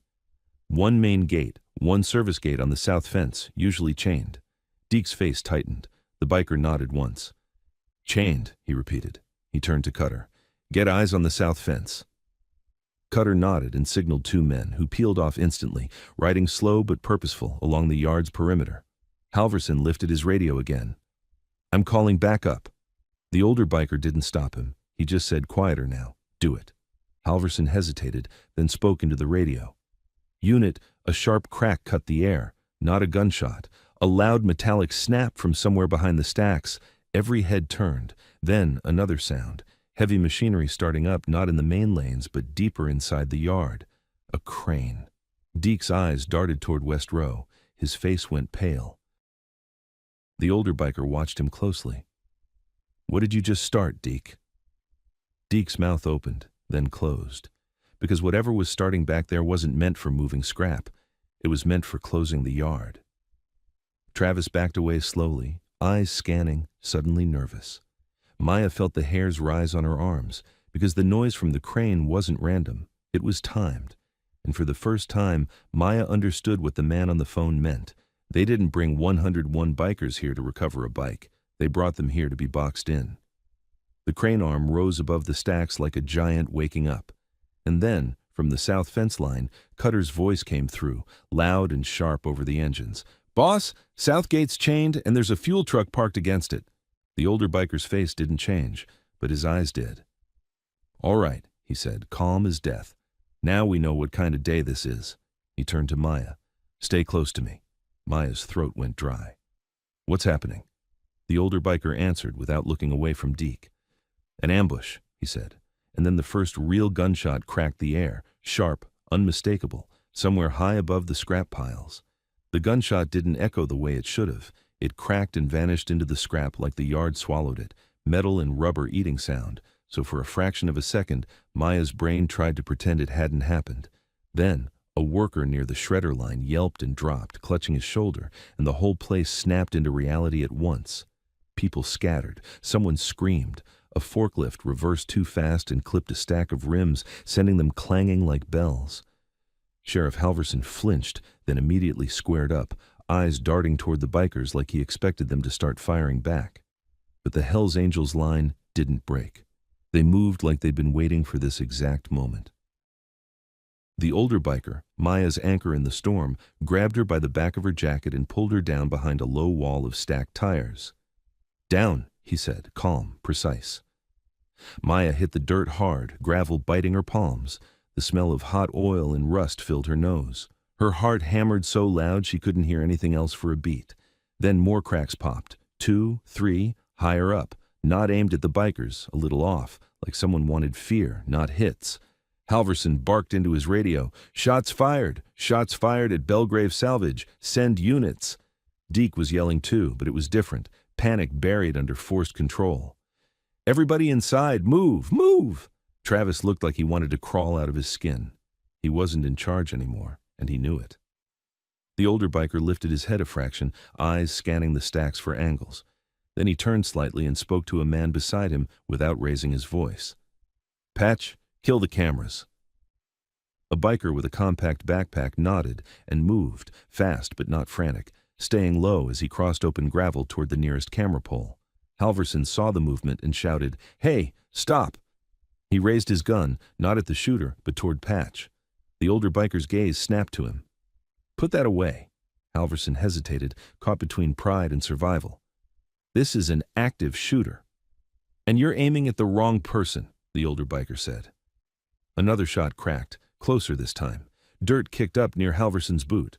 The sheriff jumped back, cursed, then finally did what he should have done first. He ducked behind his cruiser door. Maya's stomach rolled. The sheriff was supposed to be protection. He was just another player, and he wasn't even good at it. The older biker reached into his vest and pulled out a phone, one of those tough old-school ones that looked like it had been dropped 100 times and survived. He hit a button, listened for half a second, then spoke. "Now," he said. They started it. Maya couldn't tell who he was talking to, but the words felt like a switch flipping. Cutter's voice carried from the south fence line again, strained but controlled. "Fuel trucks got the gate pinned, chains welded. Someone's inside the cab." Maya's mouth went dry. Someone inside the cab. A person, not a barricade, a living trigger. The older biker cursed under his breath. Not loud, just enough for Maya to hear the edge slip. He glanced down at her. "You see that office container?" he asked. Maya nodded, peeking around the tires. The container sat near the main lanes, white metal walls, small windows, Deke's little kingdom. "That's where they'll try to put you," he said. Maya's throat tightened. "Why?" "Because you're their receipt," he replied. "If they can stick your fingerprints on something, they can sell a story." More shots. Then a heavier sound, like a big rifle, slower and deeper. A chunk of scrap above them sparked as a round struck it. The older biker's hand pressed Maya's shoulder down. "Don't lift your head." "Who's shooting?" Maya whispered. He didn't answer right away. He listened. Then he said, "Not amateurs." That was somehow worse. Patch reached the camera pole and popped open a small panel at its base. He pulled a tool, clipped something, and the camera dome above them went dead, its little red light blinking out. Deke noticed instantly. "Hey!" Deke shouted. "You can't—" He didn't finish. A shot snapped past him and punched into the office container wall, leaving a fist-sized dent. Deke stumbled backward, face pale. So much for being in control. Halverson shouted from behind his cruiser, "Everybody get down! This is law enforcement!" No one listened. Workers were crawling behind scrap, trying to hide. Deke's men were moving toward the cranes and forklifts, not away. Maya saw two of them sprint to a forklift, start it, and angle it across a lane like a barrier. They were building a cage. The older biker watched that, eyes cold. "They're closing the lanes." He turned to the biker beside him. "Rook, pull our front line back 10 yards. Make space." Rook nodded, raised a hand, and the first row of bikes rolled backward in perfect sync, giving themselves room, enough to maneuver, enough to not be packed in like fish. Halverson saw them move and shouted, "That's it! You're all under arrest!" A shot rang and Halverson ducked, his words dying in his throat. Maya's breath came shallow. The cylinder, the one she'd pulled from the Harley, was no longer in her hands. The older biker had it. Maya hadn't even seen where he put it, and that fact scared her more than it should have. If it was that important, then she was already in deeper than she could understand. The older biker touched his vest, feeling for something, then leaned close to Maya. "What's the fastest way from here to the south fence?" Maya blinked, mind scrambling. "There's a cut path behind the compactors. It's narrow. Forklifts don't go there." "Show me," he said. Maya hesitated. "They're shooting." He looked at her with a quiet steadiness that made her hold still. "They're shooting to steer us. I'm not letting them steer you into a box." Another shot cracked overhead. The older biker grabbed Maya's sleeve and moved, low, quick, pulling her along the shadowed side of a scrap stack. Two bikers flowed behind them like bodyguards, rifles not raised, eyes scanning. They didn't look like they wanted to fight. They looked like they wanted control. Maya's boots slipped in oil slicks as she hurried. Her lungs burned. She could hear the chaos behind them, Deke yelling, Halverson radioing, bikes revving in short bursts, men cursing. As they rounded a stack of crushed sedans, Maya saw Travis ahead. He was moving along the same route, crouched and fast, heading not toward cover, but toward Deke's office container. He had something in his hand, a small black device with an antenna, a radio? No, too small, too deliberate. Travis glanced back, spotted them, and his expression twisted. He bolted. The older biker swore. "He's running a trigger." Maya's stomach dropped. "Trigger for what?" The answer came before he could speak. A forklift, abandoned, suddenly lurched to life near the main lanes and drove forward. No driver. Its throttle jammed. It rammed a stack of old refrigerators, sending them crashing down into the lane. Metal exploded, blocking the path between the bikers and the gate. A trap, remote-controlled or rigged. Then the crane arm above West Row swung, slow at first, then faster, dropping a heavy chain bundle like a pendulum across another lane. Clang. The chain smashed into the ground, throwing sparks, making a barrier of tangled steel no bike could ride through. Maya's ears rang. "They're closing everything." The older biker's voice stayed tight. "They're forcing us into the center." He grabbed Maya harder and pulled her toward the compactors. The narrow cut path she'd mentioned was ahead, between two towering walls of scrap. But as they reached it, a figure stepped out from behind a stack. Deke Malloy. No clipboard now, no smile. He held a pistol in both hands, arms stiff, eyes wild with calculation and fear. Behind him, two of his men emerged, also armed, using the scrap walls as cover. "Maya," Deke called, breathy, like he was talking to a dog he'd almost trained. "Come here." Maya froze. The older biker didn't. He stepped in front of her, putting his body between Maya and the gun. Deke's pistol aimed at the biker's chest, trembling slightly. "You people need to leave, now, before somebody gets hurt." The older biker's voice was almost gentle. "Somebody already got hurt." Deke swallowed. "That wasn't me." The older biker tilted his head. "Then why are you holding a gun?" Deke's eyes flicked to Maya. "Because she's stealing from me. Because she's bringing criminals onto my property." Maya's throat tightened. She wanted to shout that she hadn't stolen anything, that she'd tried to do the right thing, that Deke's cameras were the reason she'd almost died last night. But the words stuck. Wrong words got people killed. The older biker spoke for her. "You tried to put her in cuffs. You sent a truck to her house." Deke's face twitched. "I don't know what you're talking about." The older biker's eyes stayed on him. "I do." Deke's voice rose, trying to regain authority. "This is my yard, my workers. You don't come in here and—" A loud crack split the air, not from above this time, from behind Deke. One of Deke's men jerked and dropped, clutching his thigh, screaming. Blood sprayed on rusted metal. Deke whirled around, shocked. The shot had come from a different angle, not the high shooter. Someone closer, someone moving. A biker in a dark hoodie stepped out from the shadowed path behind the compactors, weapon low, not aimed at Deke, just enough to stop the immediate threat. The older biker didn't flinch. He'd expected it. Deke's eyes went wide. "What the hooded biker barked. "Drop it!" Deke's pistol swung back toward the older biker on reflex. Maya's body moved before her mind did. She grabbed the older biker's vest and yanked him sideways, just as Deke fired. The round punched into the scrap wall behind them with a violent ping. The older biker's hand clamped Maya's shoulder, steadying her. "Good," he said, not praise. Confirmation. Deke fired again, panicked now, and the hooded biker returned one shot that shattered Deke's pistol grip. The weapon flew from Deke's hand and skittered across gravel. Deke stared at his empty palm like he couldn't believe physics applied to him. Then, he did what cowards did when the script changed. He lunged for Maya. Travis's voice rang out from somewhere nearby, shouting, "Grab her!" One of Deke's men rushed forward, reaching for Maya's arm. The older biker slammed into him, shoulder first, driving him back into the scrap wall. Another biker hooked Deke's collar and yanked him away from Maya like he was a bag of trash. Maya stumbled, catching herself, lungs burning. And above them, the high shooter fired again, this time closer, the round cracking off metal near Maya's head. The older biker grabbed her and shoved her into the cut path behind the compactors. "Move!" he snapped, louder than before. Maya ran. The path was tight and filthy, lined with spilled oil, broken glass, old bolts. She slipped once, caught herself on a rusted panel, felt the metal bite into her skin. Behind her, boots pounded. A biker's hand gripped her elbow, guiding her forward without slowing. The narrow path opened suddenly into a small clearing by the south fence line. And Maya saw it. The fuel truck parked nose first against the gate, chain wrapped around the posts like a noose. The truck's cab window was fogged, but inside, a shape moved. Someone hunched over the wheel. Cutter was there with two bikers, weapons down, hands up, talking low toward the cab. "Maya," Cutter called, voice raw. "Stay back." The older biker stepped beside Cutter, eyes locked on the cab. He raised his voice, not shouting, but firm, carrying. "Whoever you are in that truck, step out." No answer. The shape inside the cab shifted, and Maya saw a glint, something metallic near the driver's lap. A detonator. Her blood turned to ice.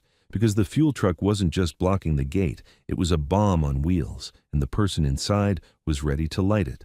Maya stopped so hard her heels slid on gravel. The fuel truck sat pressed against the gate like a battering ram. Its tank was sun-faded, marked with old hazard stickers that made her stomach tighten. The chain around the posts wasn't just wrapped, it was cinched and welded in places, fresh metal still bright. Whoever did it hadn't planned on anyone leaving. Inside the cab, a figure moved, shoulders hunched, head low. The windshield was streaked, the side window fogged with breath. And in the figure's lap, something caught light. A small metal box, a switch, a wire, a detonator. Cutter held both hands up, palms out, his voice low and steady as he spoke toward the cab. "Listen, brother, nobody needs to die here. Step out. Talk to me." The word brother wasn't a mistake. It was intentional. It was a bridge. The older biker stepped forward beside Cutter, posture relaxed but ready, eyes locked on the cab like he could see through the fog. He didn't raise a weapon. He didn't bark orders. He spoke like a man who'd learned that panic was contagious. "Driver," he said, "my name's Priest. You don't know me, but you know what this patch means. You're in a fuel truck with a dead end behind you. That's not a plan. That's a funeral." The figure inside the cab jerked, like the voice landed. For a second, nothing moved. Then the cab door clicked. Maya's breath caught. The door opened an inch, then slammed shut again. A voice came through the glass, muffled and shaky. "Back up!" Priest didn't move. "We're not coming closer." "Back up!" the voice screamed, and it sounded young. Too young. Cutter's jaw clenched. "Kid? Don't do this!" The word kid landed hard, and the figure inside went still. Maya's eyes traced the lines around the truck, the wheels, the undercarriage, the way the nose was jammed against the gate. If it blew here, the blast would tear through the fence line and the scrap corridor behind them. It would take the bikers, and it would take her. And maybe that was the point. Not to kill everyone in the yard, to kill the right people, in the right place, with the right story. To make it look like the bikers did it.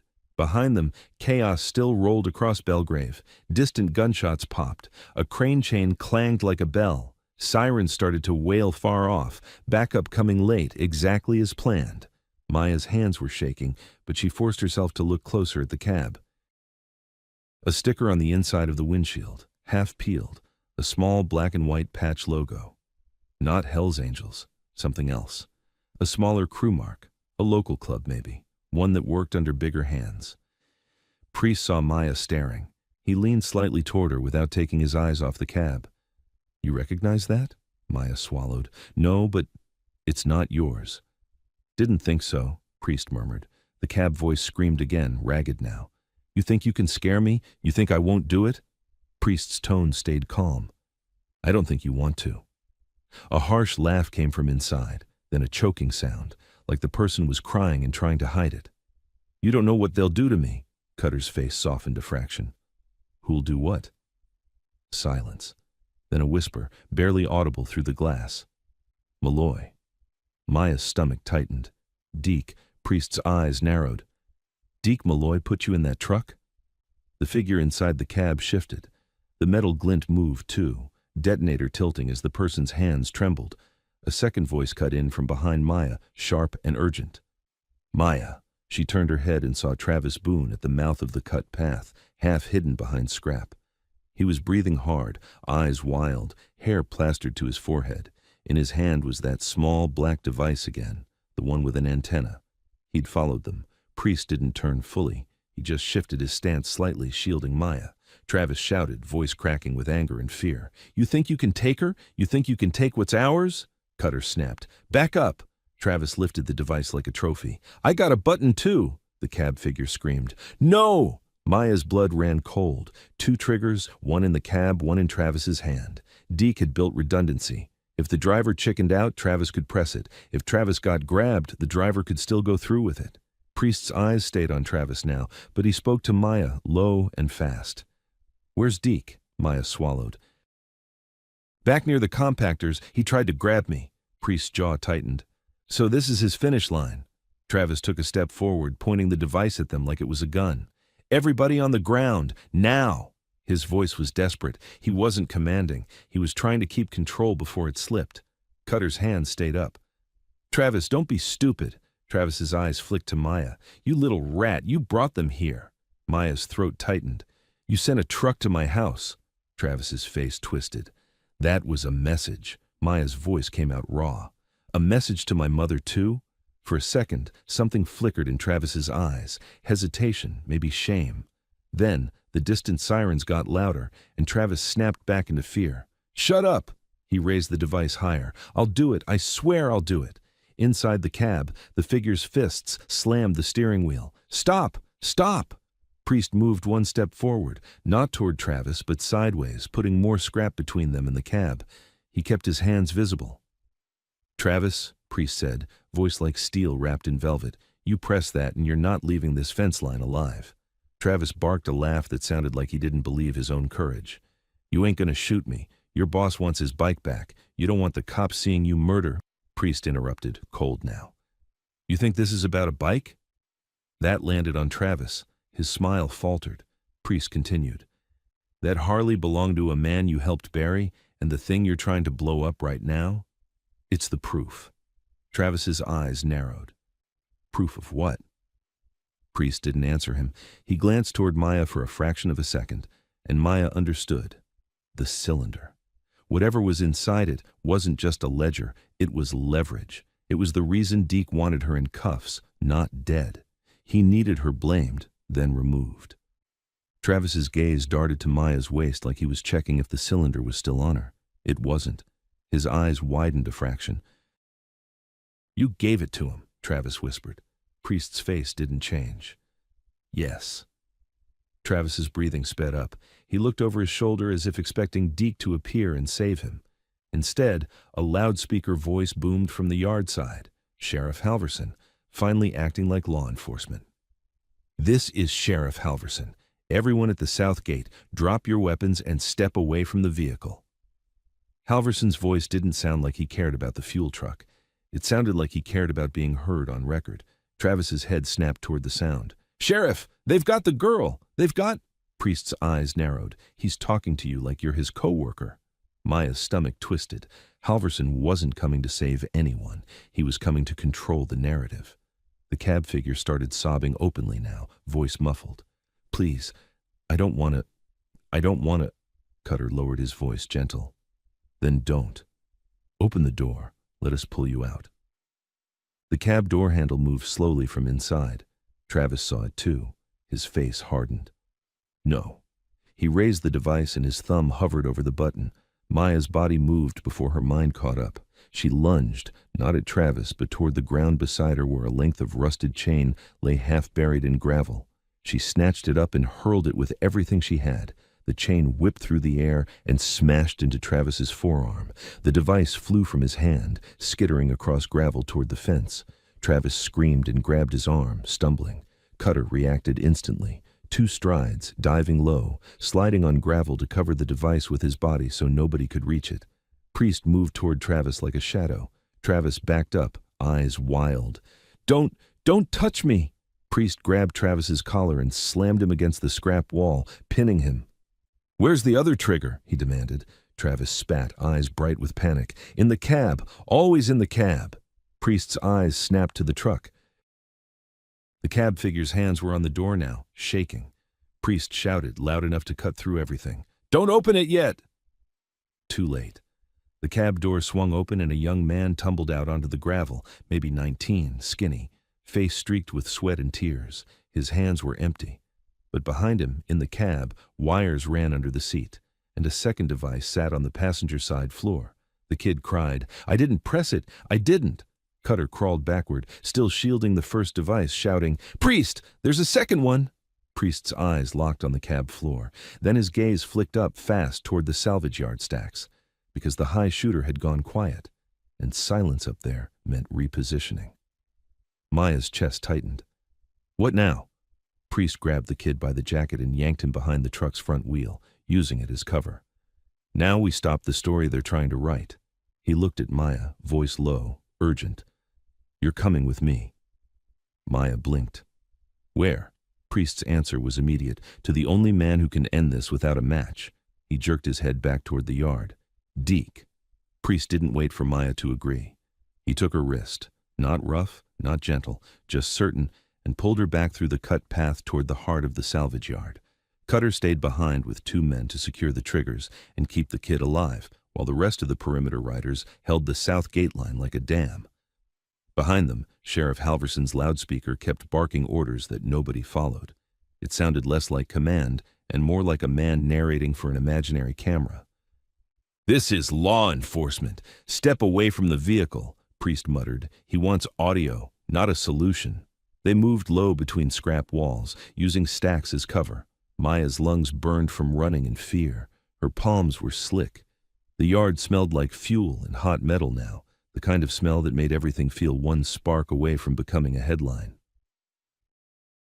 As they neared the main lanes again, the chaos sharpened. The crane arm above Westrose swung and then stilled, as if whoever controlled it was waiting for a better moment.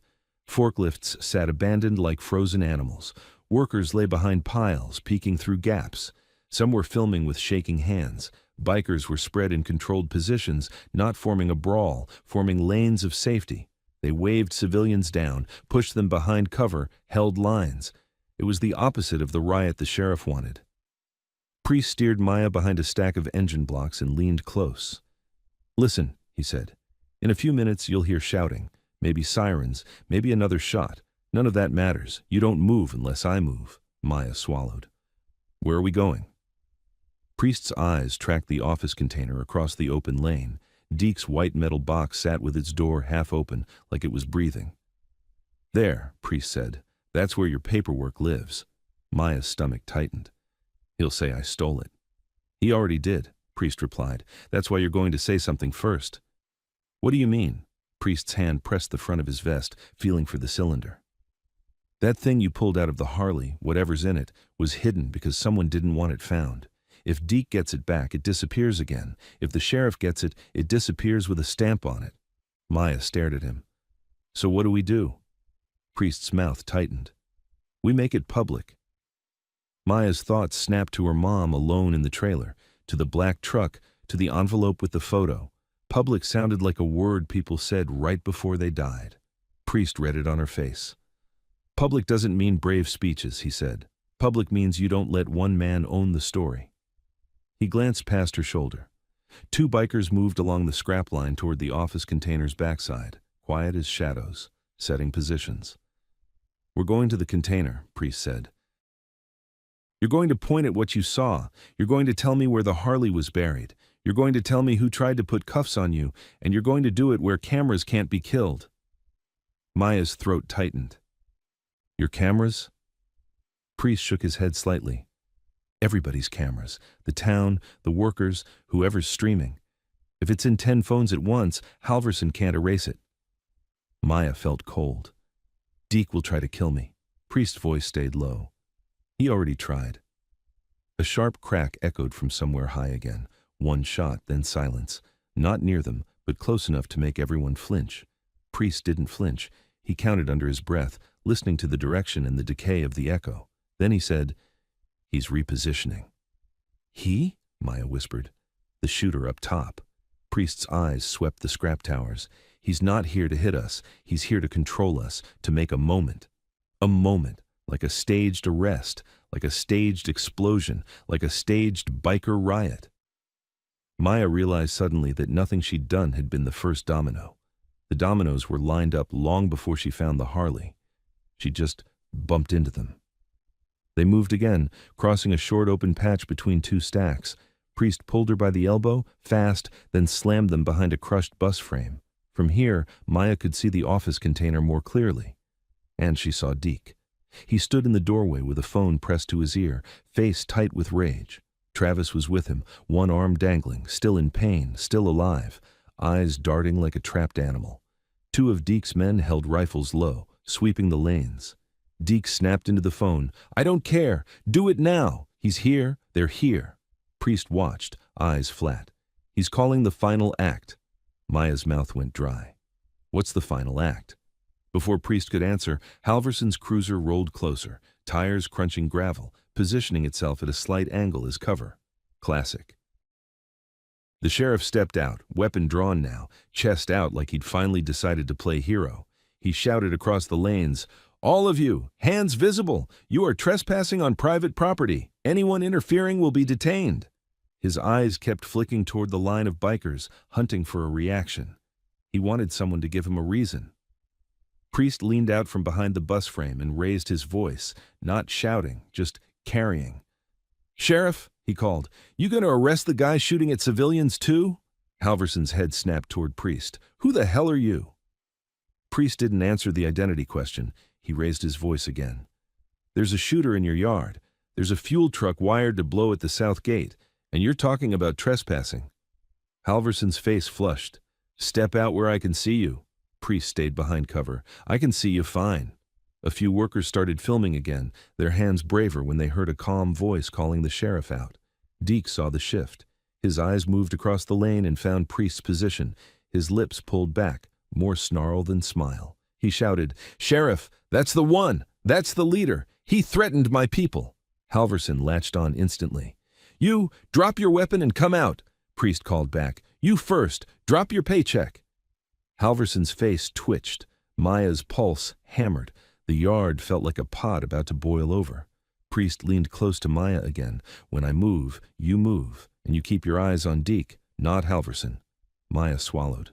"Why?" "Because Halverson's a puppet," Priest said. "Deke's the hand."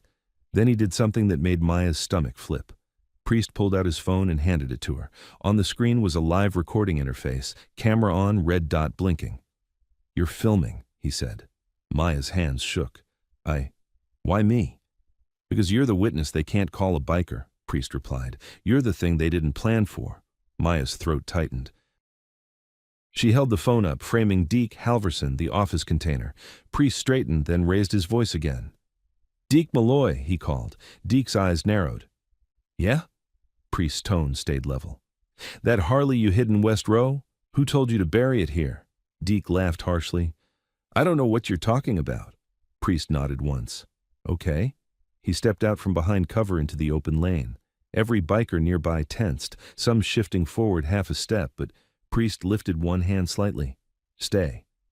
Halverson immediately raised his gun higher. "Stop right there." Priest stopped, hands visible, posture calm. He wasn't giving them a reason. "Sheriff," Priest said, "if you're serious about law, walk with me to West Row, right now. Let your people see what your private property has been hiding." Halverson barked, "I'm not taking orders from—" Priest cut him off quietly. "Then take them from your conscience, or from the cameras." Maya's phone shook as she filmed. She forced it steady, focusing on Halverson's face, the way he hesitated, the way his eyes kept checking Deke before he spoke. Deke sensed it too. His voice rose, trying to reclaim the yard. "Sheriff, arrest him! He's interfering with an investigation!" Priest turned his head slightly toward Deke. "An investigation into what, Deke? Scrap? Or the missing bikes your guys have been moving through county auctions?" Deke's face hardened. "You better watch your mouth." Priest's tone didn't change. "Or what? You'll send another truck to another girl's house?" That landed like a brick. Maya felt her whole body go cold. The words were out in the open now, spoken where workers could hear, where phones could record. A murmur rippled through the Salvage employees. Deke's gaze snapped to Maya's hands, to the phone. He recognized the angle, recognized the threat. He pointed at her. "Put that down." Maya didn't move. Her hands were shaking, but she held the frame. Priest spoke again, steady, relentless. "Maya Cross found the Harley. Maya Cross got threatened, Maya Cross got framed, and now you're trying to make her disappear under a badge." Halverson snapped. "That's enough." Priest took a slow step toward the office container. "Walk with me," he said, "or explain why you won't." Halverson stood frozen behind his cruiser door, gun still up, eyes flicking between Priest and Deke. Deke's jaw worked. Then he made his decision. He turned slightly toward Travis and said something too low for Maya to hear. Travis nodded once and slipped inside the office container. Maya's stomach dropped. "What's he doing?" Priest's eyes narrowed. "Lighting something." Then the crane above West Row moved again, faster this time, and from the far side of the yard, near the compactors, an engine roared to life, not a bike. A fuel truck's twin. Another tanker, hidden behind scrap, started rolling forward into the main lanes, straight toward where workers were huddled. Maya's voice broke. "Oh my God!" Halverson shouted, loud and panicked now. "Everybody back, back!" But it was too late for orderly movement. People scrambled, someone tripped, someone screamed. Priest's voice stayed calm, cutting through. "They're going to blame us for that." He turned to Maya, grabbed her shoulder, and steered her hard left toward a line of crushed cars that could shield them. "Keep filming," he said. "If that truck hits anything and sparks, if it explodes, your video is the difference between the truth and a funeral story." Maya's hands shook so badly the frame blurred, but she forced it back onto the moving tanker. The tanker rolled closer, gaining speed. And in the driver's seat, Maya saw a silhouette that wasn't Deke's man. It was the kid from the south gate. No, wait. Not the kid. Someone else. Bigger shoulders, a cap brim, the same shape that had tapped her mailbox the night before. Maya's breath stopped, because the person driving the tanker wasn't improvising. He was executing the plan that started at her front door. The tanker rolled out from behind the compactors like it had been waiting for its cue. It wasn't a clean fuel truck like the one jammed against the south gate. This one looked older, dirt-streaked, with a dented tank and faded hazard labels. But it moved with purpose, straight down the main lane, aimed at the knot of workers scrambling for cover. Maya kept filming, hands shaking so hard the phone threatened to slip. Priest's grip tightened on her shoulder. "Track the driver," he said. "Don't lose him." Maya zoomed in as the truck passed a gap between stacked frames, and she saw the cap brim, a man's silhouette, broad shoulders, one hand high on the wheel, the other low, like he was holding something near his thigh. It wasn't Deke. It wasn't Halverson. It was the same shape she'd watched step out of the black truck at her mailbox, the same slow confidence, the same feeling of being watched and measured. Maya's breath turned thin. "That's him." Priest didn't ask who. He didn't need to. His eyes were already calculating angles, escape routes, what the truck could do if it hit scrap and sparked. "Get low," Priest ordered. Maya ducked behind the crushed car line with him, keeping the camera pointed through a narrow gap between two twisted doors. The tanker's engine roared louder, swallowing voices. Halverson shouted something, orders maybe, but it sounded small now, useless. Deke stood near his office container, eyes locked on the moving truck. He wasn't surprised. He was tense, yes, but not confused, like he knew exactly what was supposed to happen next. Travis burst out of the office container, sprinting toward Halverson with both hands up, yelling something that Maya couldn't hear over the tanker. Priest watched him and muttered, "He's feeding the sheriff his lines." Maya's camera caught Halverson turning, reacting, posture shifting into performance. Halverson raised his gun toward the bikers, not toward the tanker. "Back up, all of you, back up!" He wanted the frame, bikers, gun, chaos. He wanted the moment when someone panicked and pulled a trigger so he could say it was their fault. The tanker kept coming. One worker stumbled in the lane and fell hard. Another tried to lift him. They moved too slow. Priest snapped, "Move them!" Two bikers sprinted, not toward Deke, not toward Halverson, toward the workers. They grabbed the fallen man by the shoulders and dragged him behind a stack, saving him in full view of anyone filming. Maya kept filming, breath ragged. Her phone frame caught it all, bikers saving civilians, while the sheriff aimed at bikers. The tanker hit a pile of loose scrap, not hard enough to stop, hard enough to make sparks jump. Maya flinched, almost losing the shot. She forced the phone steady again. Sparks plus fuel truck equals the kind of headline nobody survived. Priest's voice stayed calm, but the edge was sharper now. "He's trying to trigger ignition," Maya whispered. "He's going to blow the yard." Priest's eyes didn't leave the truck. "Not the whole yard." He pointed with his chin toward the bike formation. "He's going to blow us." The tanker veered slightly, subtle, controlled, correcting its line not toward the workers anymore, toward the semicircle of bikes. Maya's stomach dropped. "He's turning." Priest's jaw clenched. "He's steering for bodies and cameras." Halverson's face lit up with a sick kind of opportunity. He stepped into the open, shouting louder, making sure every phone caught his voice. "Drop your weapons! Get on the ground!" The bikers didn't comply. They repositioned, rolling backward in disciplined increments, creating space, avoiding a pileup. Deke's men, rifles low, started moving too, but not to stop the tanker, to herd, to keep the bikers from escaping the perfect angle. Maya's phone caught Deke glancing toward a camera pole, checking if it was still live. It wasn't. Patch had killed some, but not the phones, not Maya's. Priest leaned close. "You see Halverson? He's not scared. He's staging." Maya's voice came out dry. "How do we stop the truck?" Priest's eyes flicked to the stacks above. "Shooter's quiet again," he said, "which means he's watching this lane. He fires if we rush the driver." Maya's mind raced. The driver, the cap brim, the man from her mailbox. He wasn't just a driver. He was the final piece. Maya's camera zoomed in again as the tanker passed another gap. For a fraction of a second, the driver's face turned toward the lane. Maya saw enough to know he wasn't local yard muscle, older than Travis, harder than Deke, scar at the jawline, eyes like he'd done this before and slept fine after. Then he lifted his left hand, briefly, from the wheel, and tapped the brim of his cap, mocking, exactly like he had at her mailbox. Maya's throat tightened so hard she almost couldn't breathe. "He's the one who left the envelope."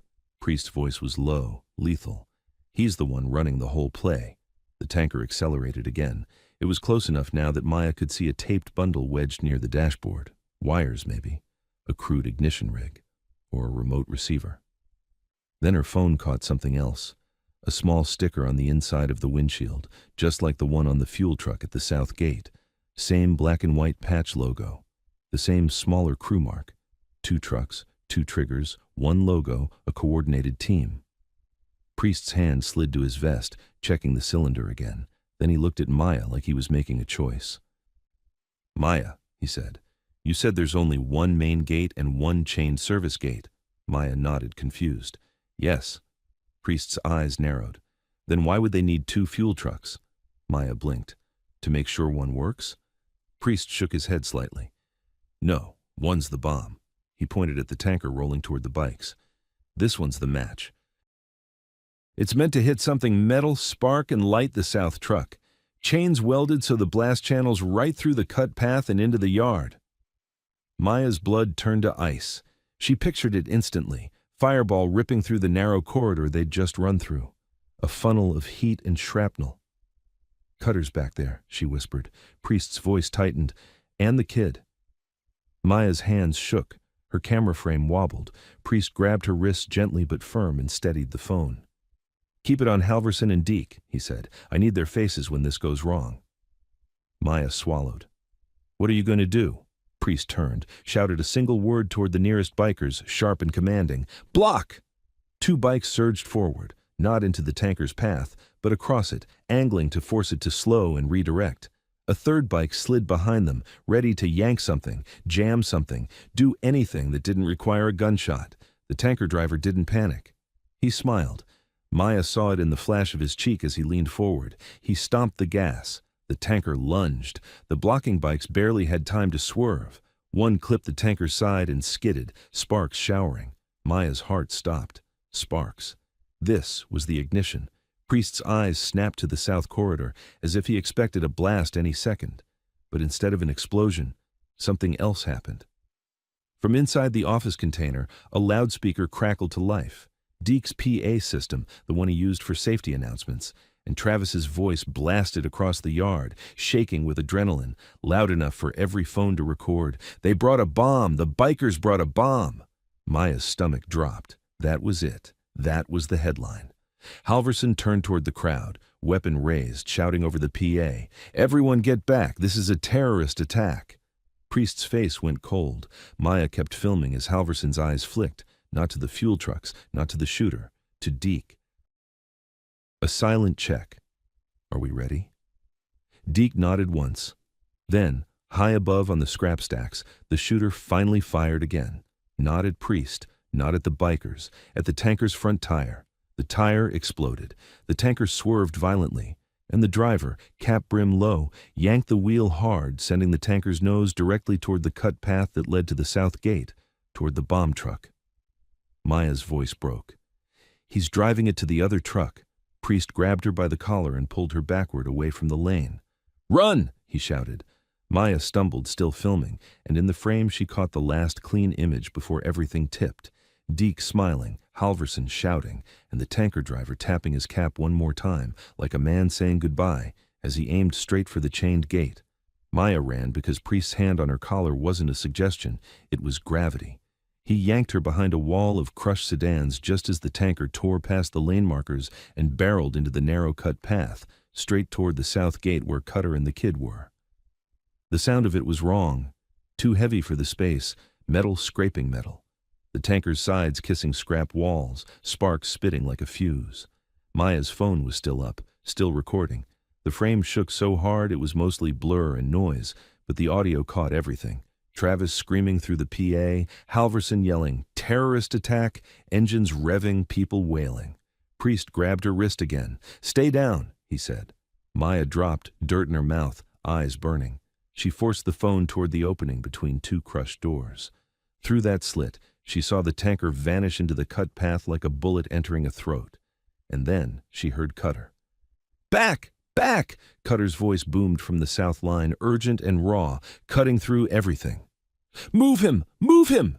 The kid's voice followed, higher, terrified. I didn't! Maya's stomach twisted. She pictured Cutter trying to drag the kid away while still covering the trigger device. She pictured the bomb truck, the welded chain, the narrow corridor becoming a chimney. Priest didn't wait. He rose into a crouch, snapped his head to the nearest bikers.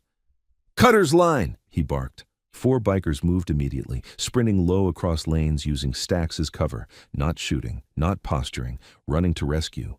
Halverson saw them and screamed into his radio, voice hysterical with performance. "They're advancing! They're advancing! Take them down!" He pointed his gun and fired once, wild. The shot cracked off scrap somewhere harmless, but it sounded like authority. Maya's phone caught it, the sheriff firing at people who were running to stop a blast. Priest turned his head slightly, eyes on Halverson, and his calm finally hardened into something sharp. "He wants a body," he muttered. "He wants a badge excuse." Deke's office container door slammed, and Deke stepped out, face set. Not panic, not surprise. Just a man watching his own plan unfold. He raised his voice to Halverson. "Sheriff, it's them. They're trying to set it off." Halverson nodded like a puppet getting its next line. "All units, contain the bikers." Contain. Like this was a riot, like there weren't 2 fuel trucks and a high shooter. Maya's lungs burned. She couldn't make her hands steady. She kept filming anyway, keeping Deke and Halverson in frame as best she could, because Priest had been right. If she dropped the camera, the story belonged to them. The cut path screamed with metal. Then, silence. A single beat where the whole yard seemed to inhale. Maya's heart locked. She expected the fireball. Instead, a new sound came. An engine choking, then straining, like something big had hit resistance. Priest's eyes narrowed. "They stopped it," he said, but it wasn't relief. It was calculation. Maya whispered, "Cutter?" Priest didn't answer. He watched the cut path mouth as if he could see through scrap. Then, a biker sprinted back into view from the south line, helmet off, face streaked with soot, eyes wide. "Priest!" he shouted. "Tanker's jammed sideways. It's wedged against the bomb truck, chains holding, but—" A distant click cut him off. A sharp metallic sound that didn't belong in the chaos. Priest's head snapped up. Maya followed his gaze. Above the stacks, high on the scrap ridge, a small glint moved, sunlight on a scope. The shooter had repositioned to watch the cut path mouth, to watch the ignition point. Priest's voice went low. "He's waiting for someone to try to clear it." Maya's stomach dropped. "Then what do we do?" Priest looked at her. Really looked like he was weighing risk on her life. Then he pulled the cylinder from inside his vest and put it into her hands. It was heavier than she remembered, not just metal, meaning. "Maya," he said, "you're going to run." Her throat tightened. "Where?" "Out of this yard," he said, "to a place with signal. You get this in the hands of someone who can't be bought." Maya stared at the cylinder. I can't just leave. Cutter. Priest's eyes stayed steady.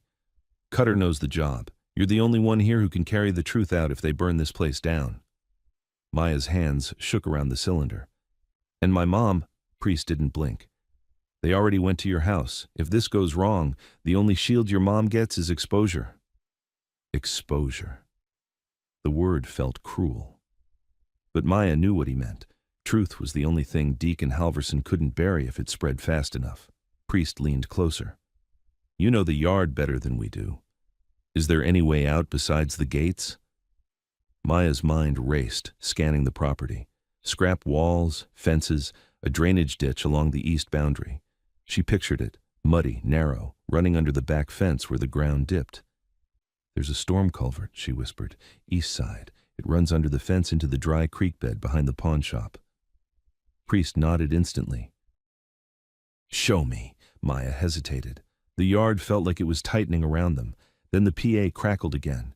Travis's voice, ragged, high on fear and power. Sheriff, they're trying to run evidence. Check the east fence. Maya's blood went cold. He'd guessed, or someone had told him. Priest's eyes narrowed. He's not guessing, he murmured. He's watching you.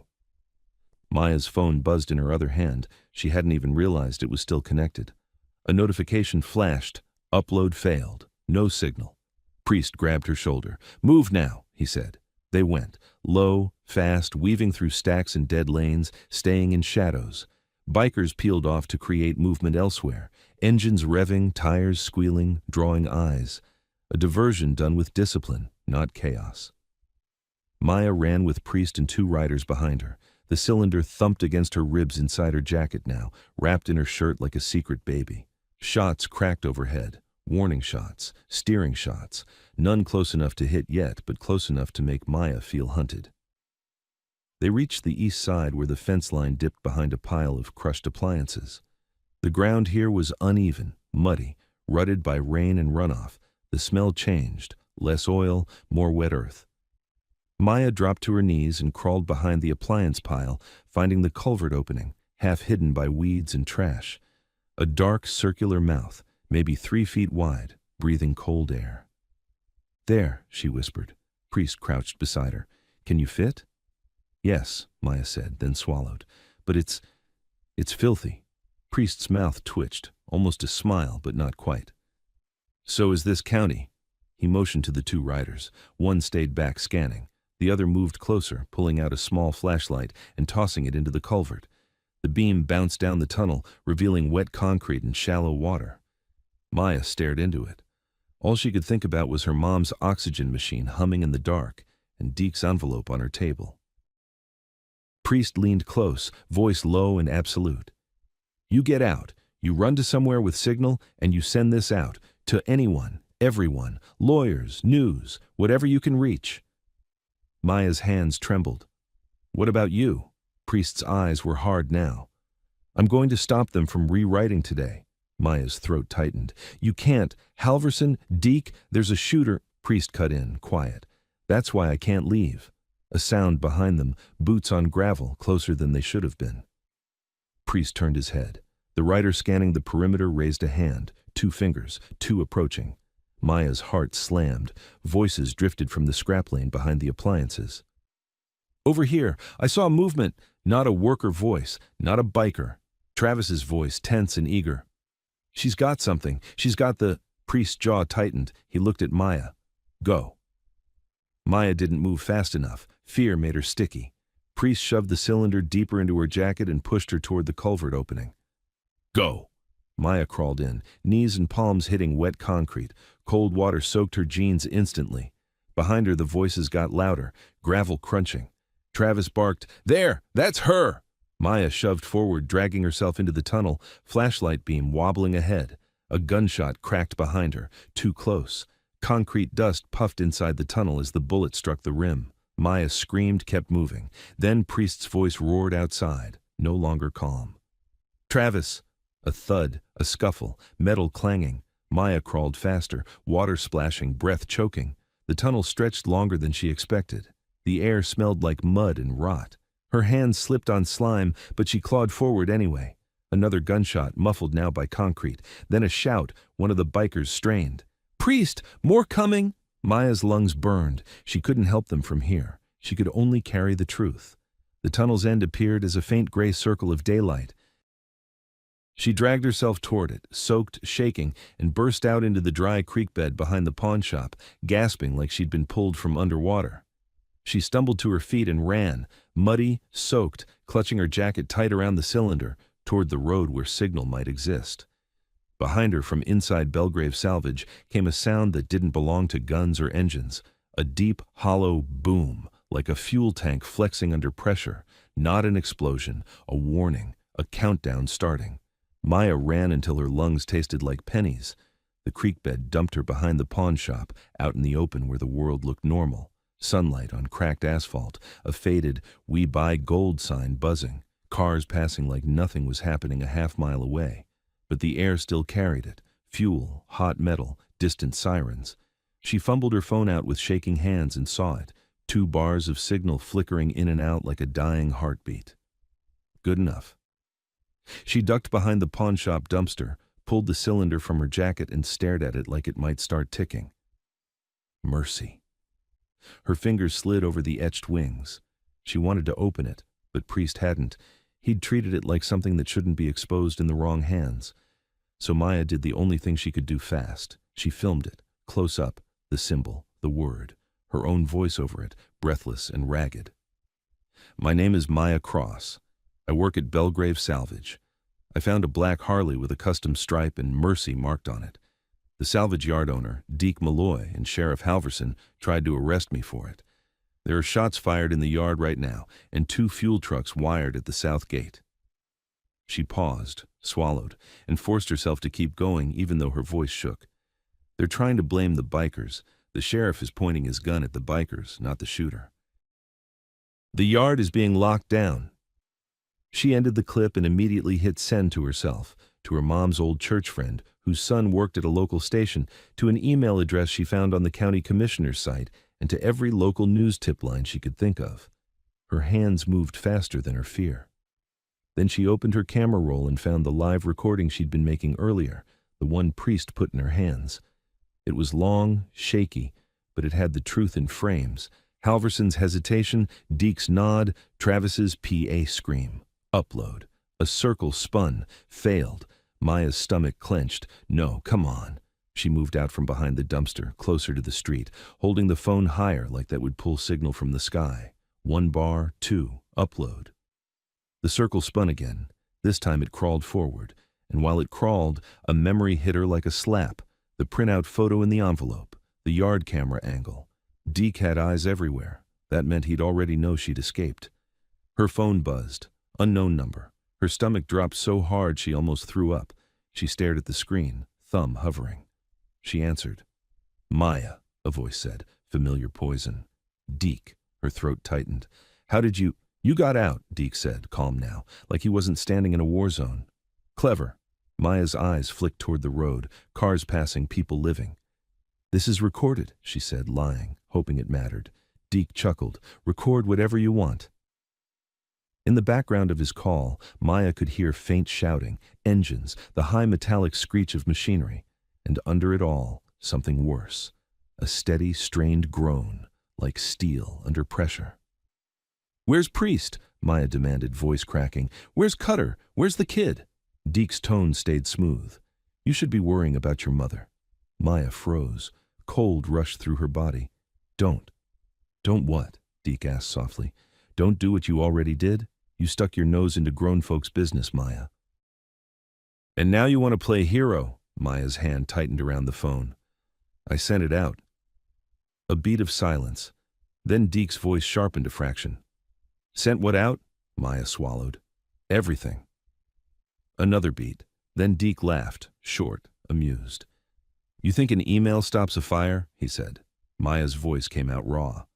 "If my mom gets hurt," Deke cut her off. "If she gets hurt, it's because you made me do it." The manipulation was so clean, it made Maya dizzy. Then Deke said, almost conversationally, "You know what's funny? People always think the explosion is the ending." Maya's blood turned to ice. "What explosion?" Deke's voice dropped, intimate. The explosion is just the middle. The ending is the story. The line went dead. Maya stared at her phone, breath shaking. Then she looked at the upload bar. It was at 80%, 82, 85. Come on, come on. Her screen flickered, signal pulsing, and then, finally, the upload completed. Maya exhaled a sound that was half laugh, half sob. She wasn't done, but she'd pushed the truth into the world. Now she had to get home. She sprinted up the road toward her trailer, every muscle screaming. She cut behind the laundromat, vaulted a low fence, ran through an alley that smelled like piss and frying oil, and hit her porch so hard the steps groaned. "Mom," she yelled, fumbling her keys. No answer. Her hands shook as she jammed the key into the lock. The door swung open. Inside, the trailer was silent except for the oxygen concentrator humming. Maya rushed to the back room.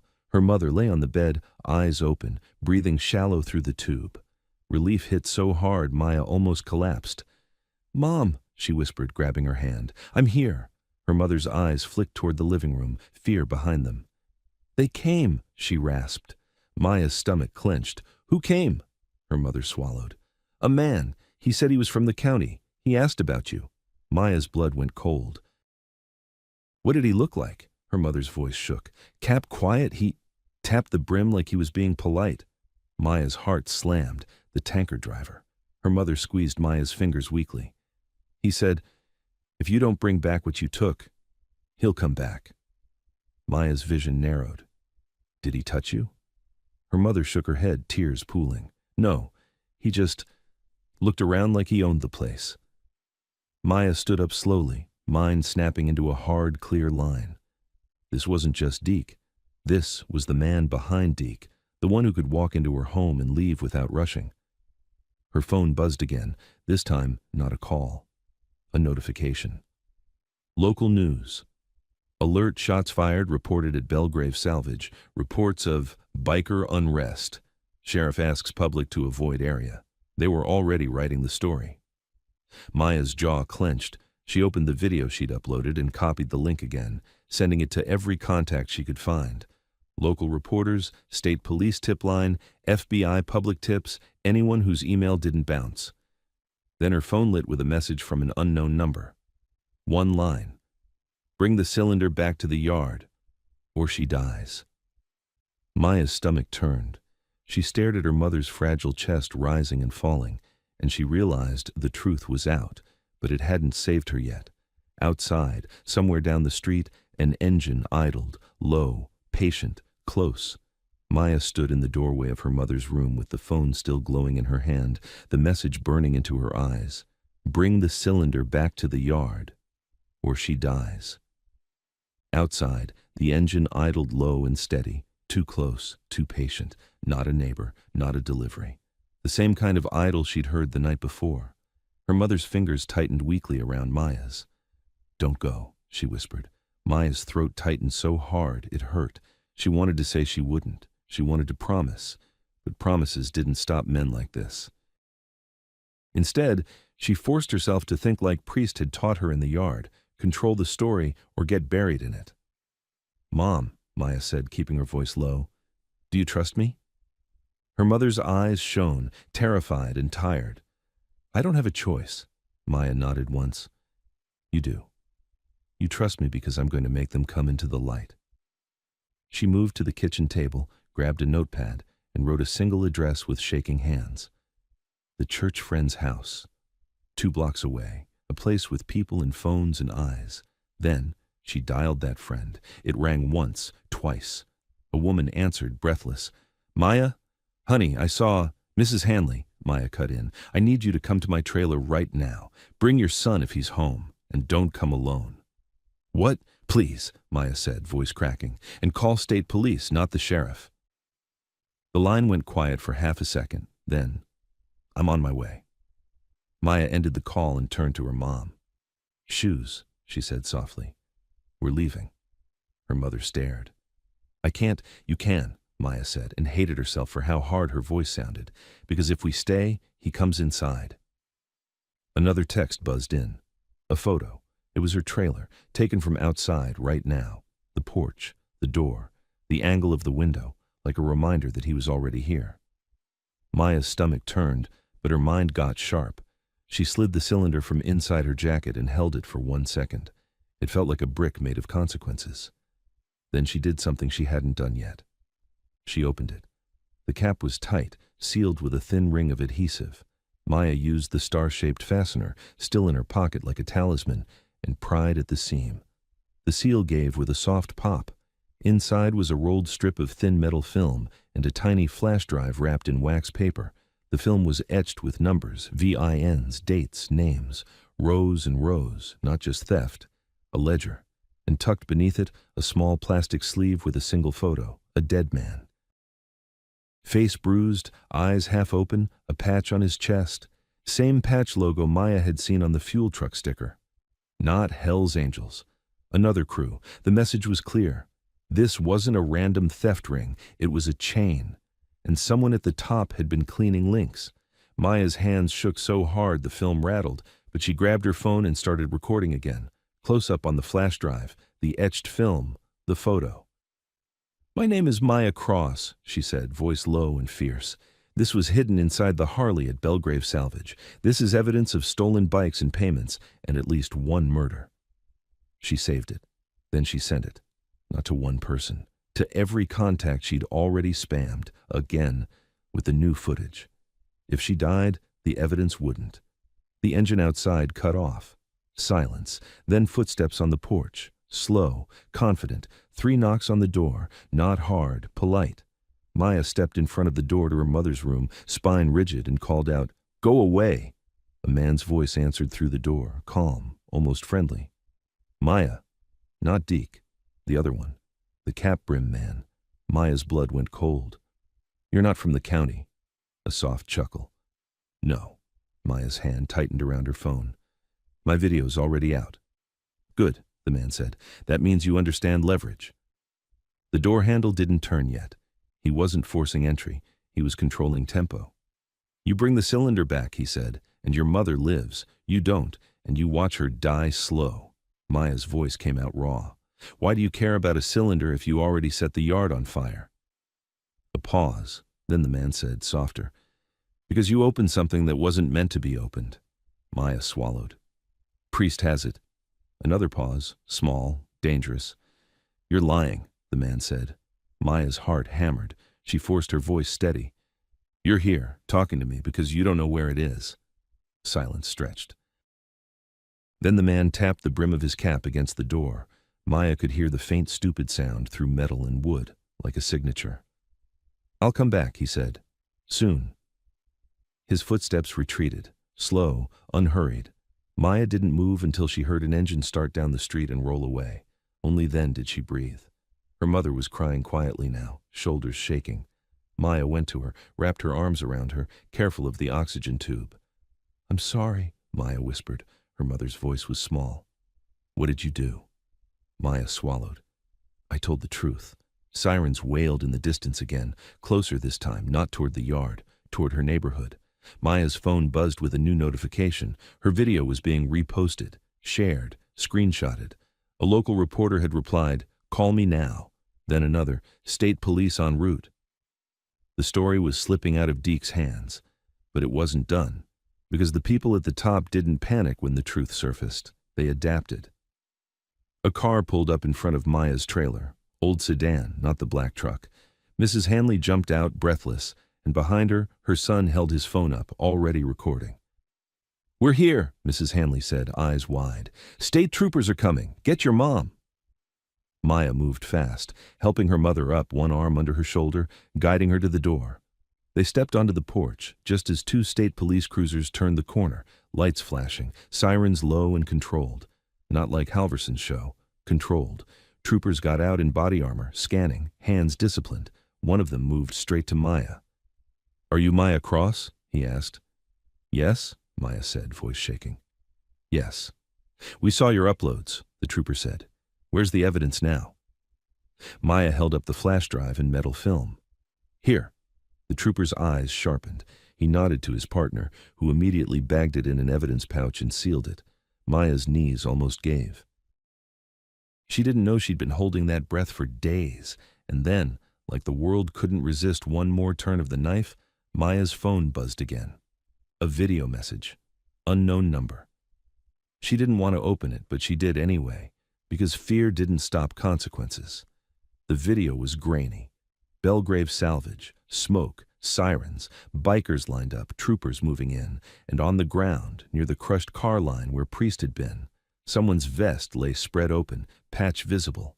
Priest's patch. A voice over the video, cap-brim man's voice, calm as ever. "You think you won," he said. "You only changed the battlefield." The video ended with a final shot, the Harley, Mercy, loaded onto a flatbed under state police lights. Not stolen now, seized. The trooper beside Maya glanced at her phone screen, then at her. "We'll protect you," he said, and it sounded like he meant it, but Maya's eyes were locked on the last frame she'd seen, the Harley under lights, because she realized something that made her stomach sink. If the Harley was seized, then the club didn't get it back, and if the club didn't get it back, then somebody would come for it again, not in a yard this time, in courtrooms, evidence rooms, on the road. As Maya helped her mother into Mrs. Hanley's car, her own phone lit with one final notification, an incoming call. Not unknown, a saved contact, the number Priest had used. Maya answered with shaking hands. "Priest?" A familiar voice came through, low and steady, alive. "Still breathing," he said. "You did good." Maya's throat tightened. "Where are you?" "Cleaning up," Priest replied. "State boys are taking the sheriff. Deke's gone." Maya's chest tightened. "Gone?" "Ran," Priest said, "but he ran without his boss." Maya stared ahead at the flashing lights and the troopers fanning out across her street. And the Harley. A pause. Then Priest's voice lowered, edged with something real. "That bike was never the point. The point was what was inside it." Maya swallowed. "I opened it." Another pause, shorter this time. "Good," Priest said. Maya blinked. "Good?" "Because now," Priest said, "they can't pretend it doesn't exist." Maya's grip tightened on the phone. "What happens to me?" Priest's voice stayed steady. "You get your mother safe. You tell the truth again if they try to twist it, and you don't walk alone." Maya looked up the street. At the far corner, beyond the troopers, a black truck idled for a single beat, just long enough to be seen. Then it rolled away into traffic like it belonged there. Maya watched it go, jaw clenched, heart steadying into something harder than fear, because she understood the last rule of people like that. They didn't stop. They just changed methods. And now Maya had proof, allies, and a name to hunt. She got into the car beside her mother, shut the door, and as they pulled away, the salvage yard smoke still hung over the horizon like a bruise. Maya didn't look back.